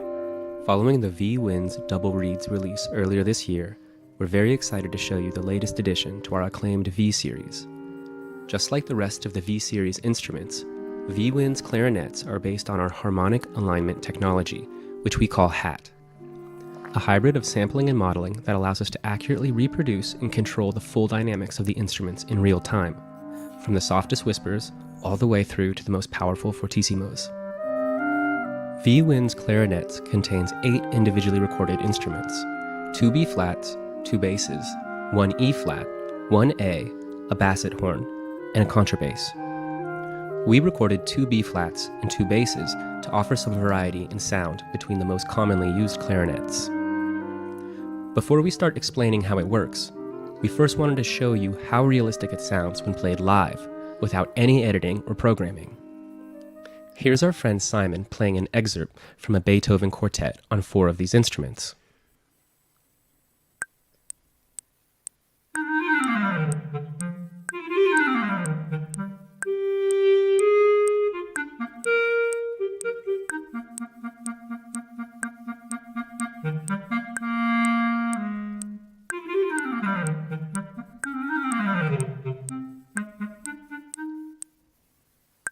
So I'm going to stop it there because we can go on and listen to it because it is remarkable. Don't you what they've hate done. Simon? Yeah, what a clever song. This, again, Acoustic Samples, another company who don't get a lot of recognition for the work that they do. These libraries, so you can buy the entire suite of the V-Winds clarinets. I think at the moment it's on offer from €199. No, actually €219 down to 149, and you get all of those clarinets that he mentions, about 8 different clarinets where there's a bass, there's an E flat, a B flat. I'm not too familiar with the terminology in the clarinet world. It was the one instrument at school that I really found difficult to play because you've really got on that reed. Didn't like it. I was a recorder guy. But you can buy them individually. They're only like €79 if you just want to buy one of them. But then why would you buy one of them? Just for 2 times that, you get the whole lot. And they use this HAT technology, which is a combination of sampling and modeling. So it reduces the footprint of the library down to a very manageable size. You don't have to have gubbins of hard drives to store it. It's very clever tech, the way they've done it. Really is very good. And the video goes on to demonstrate. They do it with all of their videos. They do a side-by-side with the real thing and their thing, and it's just almost indistinguishable. Yeah, when they do the switching part, you can't tell. No, you can't. It's amazing. You just can't. Yeah. And I know this, clarinets might not be every synthesizer addict's instrument of choice, but I think Ty rates these as well, and he's in the film scoring business. Yeah. So he knows his stuff, and if he says it's good, it's got to be good because he's not spending his money on things he won't use, mostly. But it's brilliant stuff, and they really do some fantastic work. I'm going to shut up because I play with them. I love them. These guys are really, really good. Did either of you two, Kent or Andrew, get a chance to play with these? No? Not yet, no. Andrew? I haven't yet, but I will download it. It's not something I'm going to use a lot, but I love the technology. I can see this is going to, this blend of samples and modeling is just such a good way to go. And I can see how I'm going to be using this more and more. As we, everyone is going to use this more and more because it works. It just works. Now, one of the benefits of Acoustic Samples is that they develop their stuff on the UVI platform, which is definitely my platform of choice, way above things like Contact. If not for just the reason that you can use this on their free UVI workstation host. So you don't have to own UVI Falcon. You just have to have the workstation. And when you actually redeem, when you go to the shop and you redeem your code, the first thing it tells you is download this free player, and there you go. And it's not cutting. It doesn't cut anything out of the library. You get all of the features of the library in UVI Workstation. If you have Falcon, and you ought to because it's one of the best software instruments in the world, and I will fight anyone that disagrees, you can then dig into it further because Falcon then just kind of blows everything apart, and you can go in and you can manipulate the stuff within Falcon yourself. So if you want to do that, it's remarkable stuff. But yeah, you don't need anything. So it's not like a Contact library where you actually need Contact, the full version. You can do this on the free one, and that's one of the big benefits of the UVI platform. And the Penguin of Death recommends it. And the Penguin of Death recommends it. So I'm conscious of the time. Let's move on. So that is VWin's Clarinet, acousticsamples.net. I'm sure the mods have popped the link in the chat already because they're very good at that. So if you want to go and check those out, please do. acousticsamples.net. That's VWin's Clarinets. Available now. Right, let's get rid of that from there. Whilst you're getting rid of that, just a quick, just something which occurred to me. You said, Dominic, you said, real-time ray tracing on the M3. First time. You've got him going about video stuff. Maybe it's not. Maybe it's not real time. Anyway, it was fast. Yeah. Yeah. No, it's fast. Yeah. But I've been using real-time ray tracing, RTX for a while. But it's expensive. Yeah. It's really expensive. But that M3, the M series for musicians, why would you use anything else now? Right. Almost seriously, I often recommend it. It's a really great. The Apple Silicon is a really good thing. It's a very good platform. Yeah. Right, just a quickie. This one, because this I believe kicks off next Saturday, so a week today.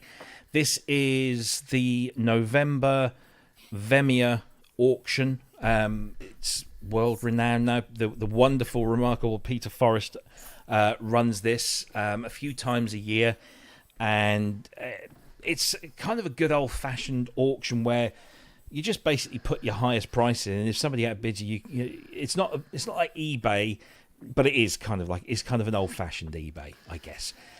But all that they sell are used music technology, and there are some amazing things in here. I haven't had a chance to pick out some of my favourites.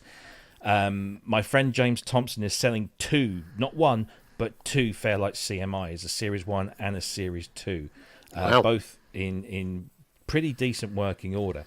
But if I go back to the homepage, normally Peter puts some of the highlights on display here. So yeah, here we go. Some hot items from this year's sale. There's a Sultan Polyvox and keyboard, 220 quid. An EML Sync 2000. Oberheim OBX 5,750 at the moment. Look at the price of that VCS3 Mark II. Only £12,137.63. How much is the Polysynth? The Polysynth 7.5. Yeah, 7.5. Sorry. I know it is a rubbish synth, but oh God, have you heard one? Yes. Bloody hell! I heard Benj play. Benj actually went some way to actually making it sound quite good. Oh yeah, it was Benji's one I restored for it. Yeah, it was. Yeah. Even when I was finished, I went, "Is it working? I know. Is it right?" It's a very odd thing. Oh, it's a piece of. There's a bargain, I think. An Art Odyssey for 1,100 quid at the moment. Mark 1 whiteface. Got two in the front row. An EMS VCS3 brand new and boxed 8.1. Okay. MS-20 Blackboard. Look at that lovely thing. I don't think that's Tom Carpenter's. I know Tom has got one. Don't think he's selling it on just yet. That's a wonderful thing. Even it's just he's got one as well, hasn't he? He has. That's true. Yeah, $4,000 for that. And then there's this thing, a mini Moog. That one keyboard. again. Yeah, 13.5. Yeah, I've seen that before. Yeah, there's a whole bunch of Genesis stuff because they shut down the studio a little while back, and I think there was a bunch of Genesis stuff in there last time, and there's a whole bunch more now. There's 36 pages of stuff in there. I've got my eye on a few things, but nothing too expensive. I tend to buy things that like manuals and little things like that. Just little items. That's about all I can do. But yeah, there's this is the Series 1 Fairlight. It says it's not booting, but it's not booting from the floppy disk, but it does have an SD card reader in there. What's that noise? Can you hear that? No idea. Sorry, it's probably me. Ah. My lawn guys are here. Oh, there you go. Oh, No, right. I thought it sounded like a lawnmower, and of course I'm thinking, Yeah. it's nearly 9 o'clock at night, yeah. If you can mute me, you might want to do that. No, it's ambience. We like ambience. Okay. As long as I did, just hoping it wasn't something going wrong. It's Noah barking. So. Yeah. But I'll tell you what this Vimeo auction doesn't include at the moment. Go on then. It doesn't include my DX5 or my what is it? DS Tech OS1 Original Sin, both of which I've put up elsewhere at the moment. Oh, I see. Well, yeah. If you want But I a thought DX5, about putting them in here. Yeah, well, James was talking to me about where can I sell a couple of CMIs in the UK? And I thought, well, it's a couple of weeks away. Here's the other one that is a Series lovely 2. thing, Series 2X, and this one is in fine condition. Doesn't come with the stand. I did ask. Those stands are pretty rare. That custom made things. Just shy of 18,000, which I think is, for one that's in that condition, is pretty good. And it comes with pretty much everything in there. But yeah, there's lots of bargains to be had, and lots of bargains not to be had, shall we say. I love playing the Who's the Delusional Moron this year Yeah, there are competition. some. Yeah, there's been some crazy ones in there before now. The thing is with the Vimeo auction is Peter facilitates it, but he doesn't set the prices. It's the people who's selling the things, they set the prices, and some people have a slightly different perception to the real world when it comes to some of the pricing. But there you go. So yeah, go and check it out. Vimeo. It's the website. Strangely, is not Vimeo. It's Sphere Music. Sphere as in a ball. Music.com, and you just need to sign up to be able to bid on anything. And lots of good stuff in there to be had. Very quickly, I want to get Kent's thoughts on. Actually, I've got a video for this. Just watch the video, Kent, and then you can tell us what you think about this.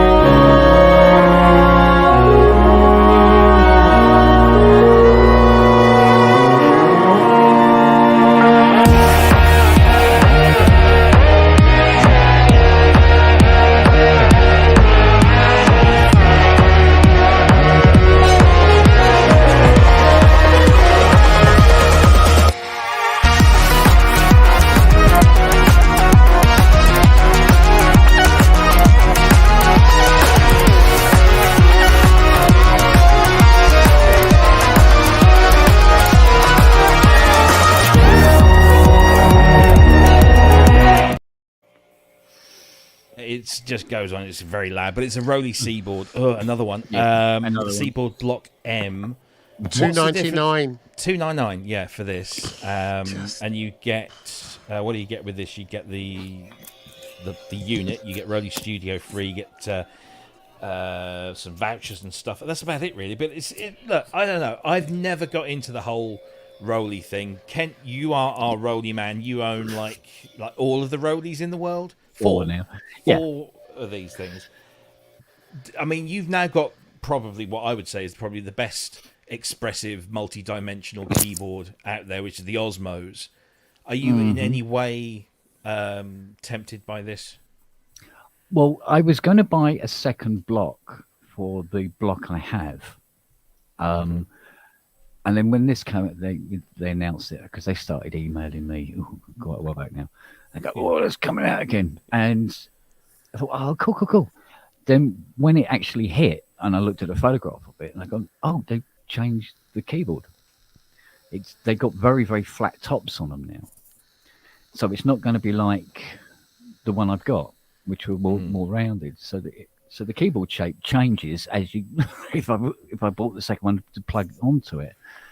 So I'm going, do you know what? I'm going to Rolis to be done with. So they've definitely made this one an easier Roli to play. Yeah. What they don't tell you is when you do put two together, obviously you can't glide all the way up because there's a break in the middle. Yeah. Yeah. And they say, "Oh, well, you'll have to buy a rise then, won't you?" Yeah. Well, you don't want to right. cannibalise your own product line, do you? So, yeah. Yeah. So, I mean, yeah, it's nice to see the block back. I think a lot of people have been saying, "Oh, I was going to get one of them," and now you stopped making them. You know, I've been to your website, and you're doing this keyboard that resembles a Christmas tree, and I'm not into it. You know, I'm not really bothered. Thank you. You know, Yeah. so Indeed. Somebody was asking in the chat, can you connect more than two together? I don't know. Is that possible? Or is You it can- just... you I think I've heard that you can. Yeah, I've you heard can. that you can. Yeah. Yeah.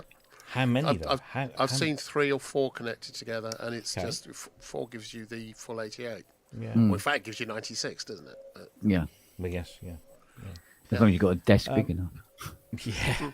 I can't see why you would want to do that, really. But yeah, I mean, they went away, they came back, they went away again, and now they're back again. I don't know. Have they been away since? I don't know. I kind of lost track. Maybe since this morning they might have been away again. Yeah, they might I have don't gone out know. of business again. But no, look, they're back in the game, and the M is out now. It's 299.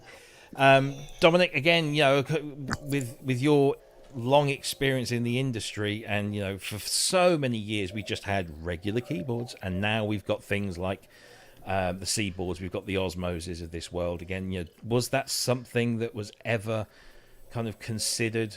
Did you ever see that sort of thing coming down the line? At any Yeah, point? there was a lot of interest in sort of quote unquote alternate controllers and keyboards that would let you play between the cracks without a pitch wheel, that kind of stuff. Mm-hmm. And the fact that we have these sort of keyboards meet control surfaces all integrated in one I think it's really cool. Yeah. Cool. Roli.com is where you go if you want to find out more information about the Seaboard. And at this price, I've got to say, I'm tempted to finally jump into the Roli universe. I am tempted, and they've said that it's much easier to play. I mean, again, look at the size of these fingers. So the Indeed. slightly flatter tops Sausages. will be something that will make it. Yeah. It will be. Yeah, you got more chance of like getting the pitch you want. Yeah. Yeah, absolutely. For once. Yeah. And I think they've only gone up 50 quid since the old ones. Yeah. I think the original ones were like 249.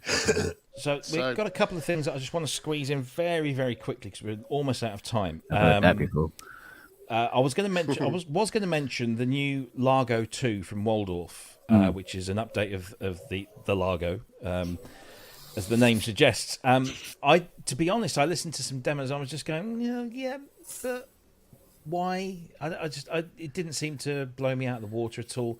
What it did do, and I will bang on about this again, the PPG Wave plugin needs a massive update in terms of its user interface.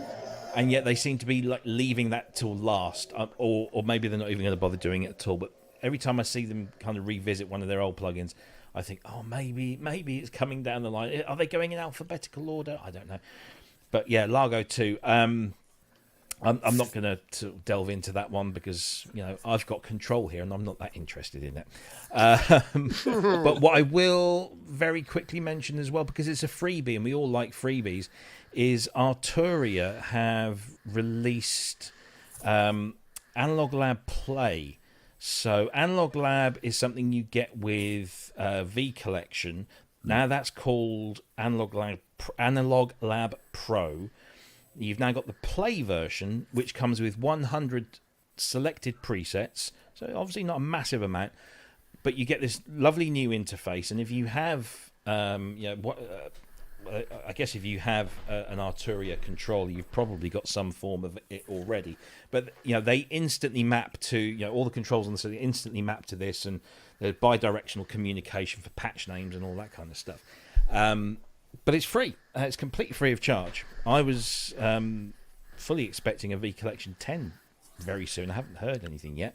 Oh God! But yeah, This is the synth version of the crack dealer. Give the freebies first to get people hooked, and then they're going to buy all this other stuff. And it's a good habit. They are good sounds to acquire as it happens. Yeah. I mean, the very, Arturia very stuff good. is very, very good. I'm a huge fan. Mm. And they've chosen 100 very nice presets, and it's free. And it's free, exactly, and it's pretty lightweight as well. So it's not going to eat up a huge amount of space on your hardware. What are you saying, Robbie? No, not saying anything at all. Okay. So, two things that you guys didn't know about, but I've just kind of thrown in here last minute, but only because I've only just literally saw them about an hour before we. Well, one of them I saw about an hour before we came on. There is a bit of a push now for this service, and I'm only thinking that they're doing this because of what's happened recently with Bandcamp.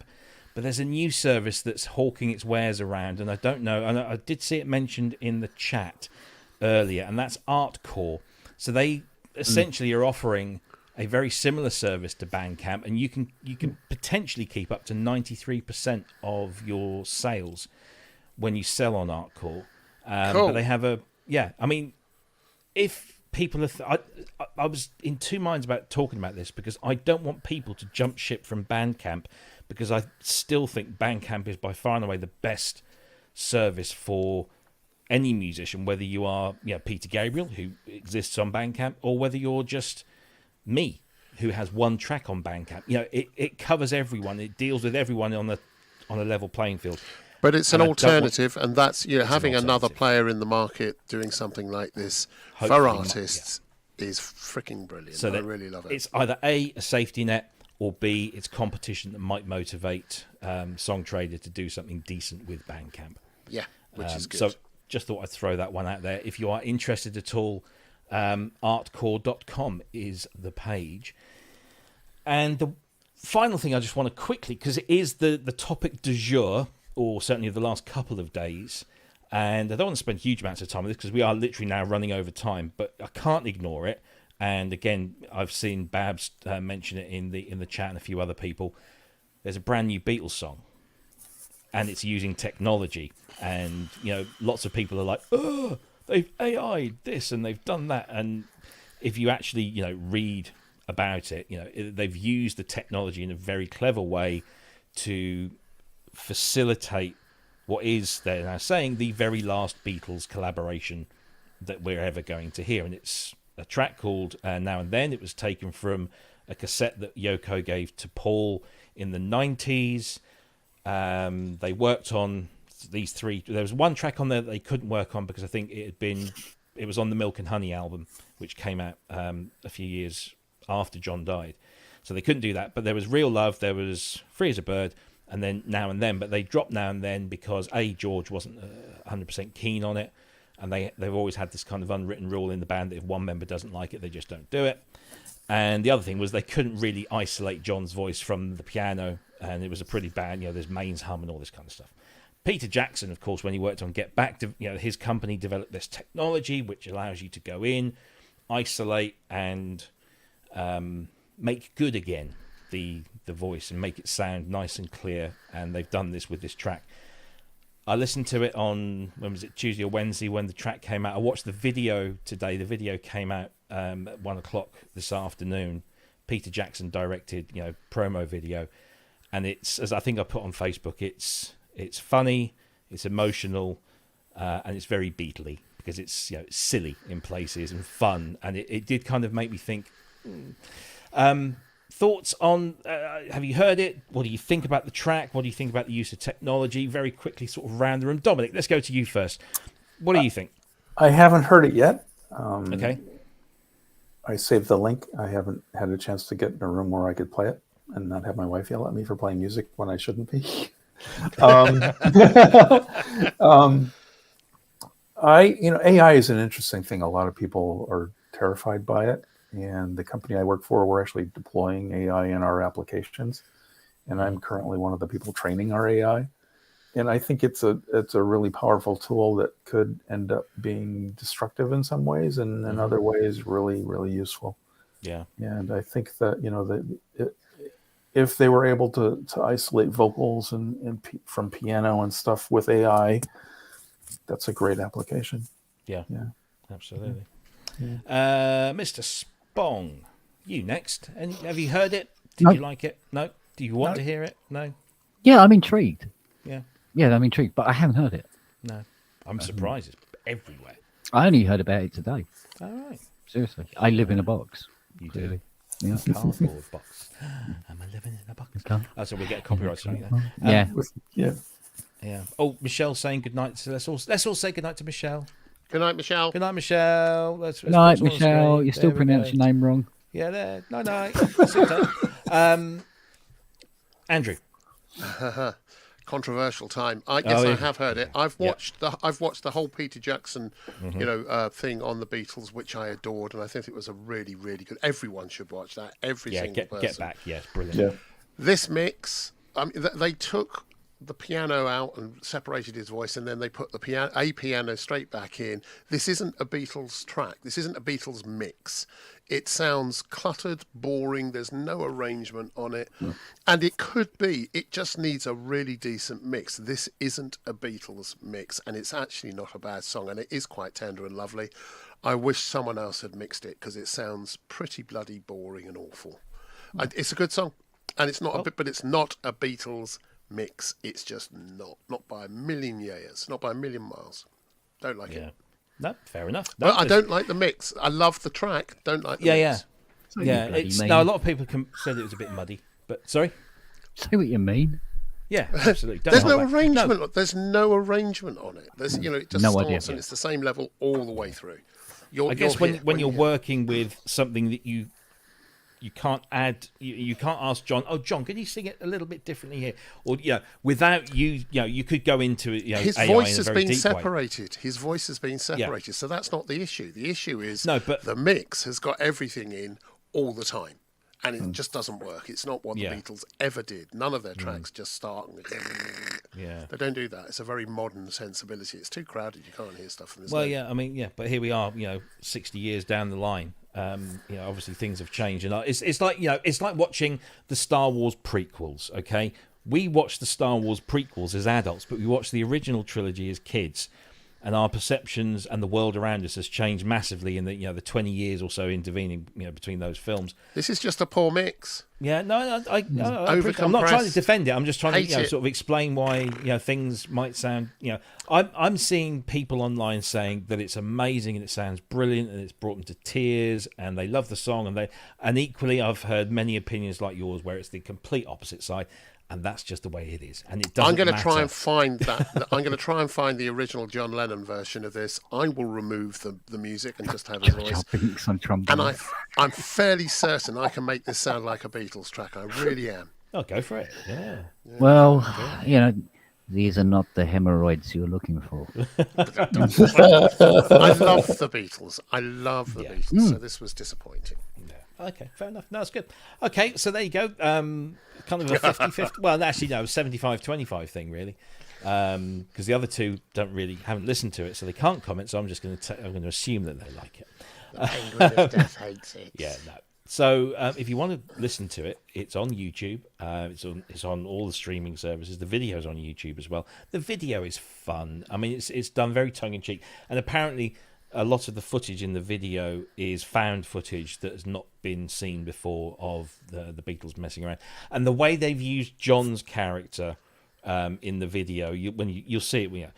It's funny. It makes you kind of laugh, and then it also makes you kind of sad. Because the video's good. The video is good, because clearly it's Peter someone Jackson, that loves isn't the it? band. Yeah, he loves it. Loved them. That film, everyone should watch it. Get back at least once. Totally agree. Definitely. Yeah. Gentlemen, that is, I think, what we call a show. I just want to do one more time, just put this up on the screen so we can get as many people buying tickets for the raffle as possible. It's the Bob Moog Foundation, so moogfoundation.org. Go to the website. You can buy your tickets. They're $25 each, but if you buy in bulk, you get discounts, so it makes it a lot more appealing, and you stand a chance to win this very Memorymoog Plus that belongs to our guest today, or belonged, we use the past tense now, belonged to Dominic Milano. It comes with a Memorymoog manual that will have has an inscription in there from Dominic. I'm sure that when the person who wins it gets it, it's going to be a very lovely thing.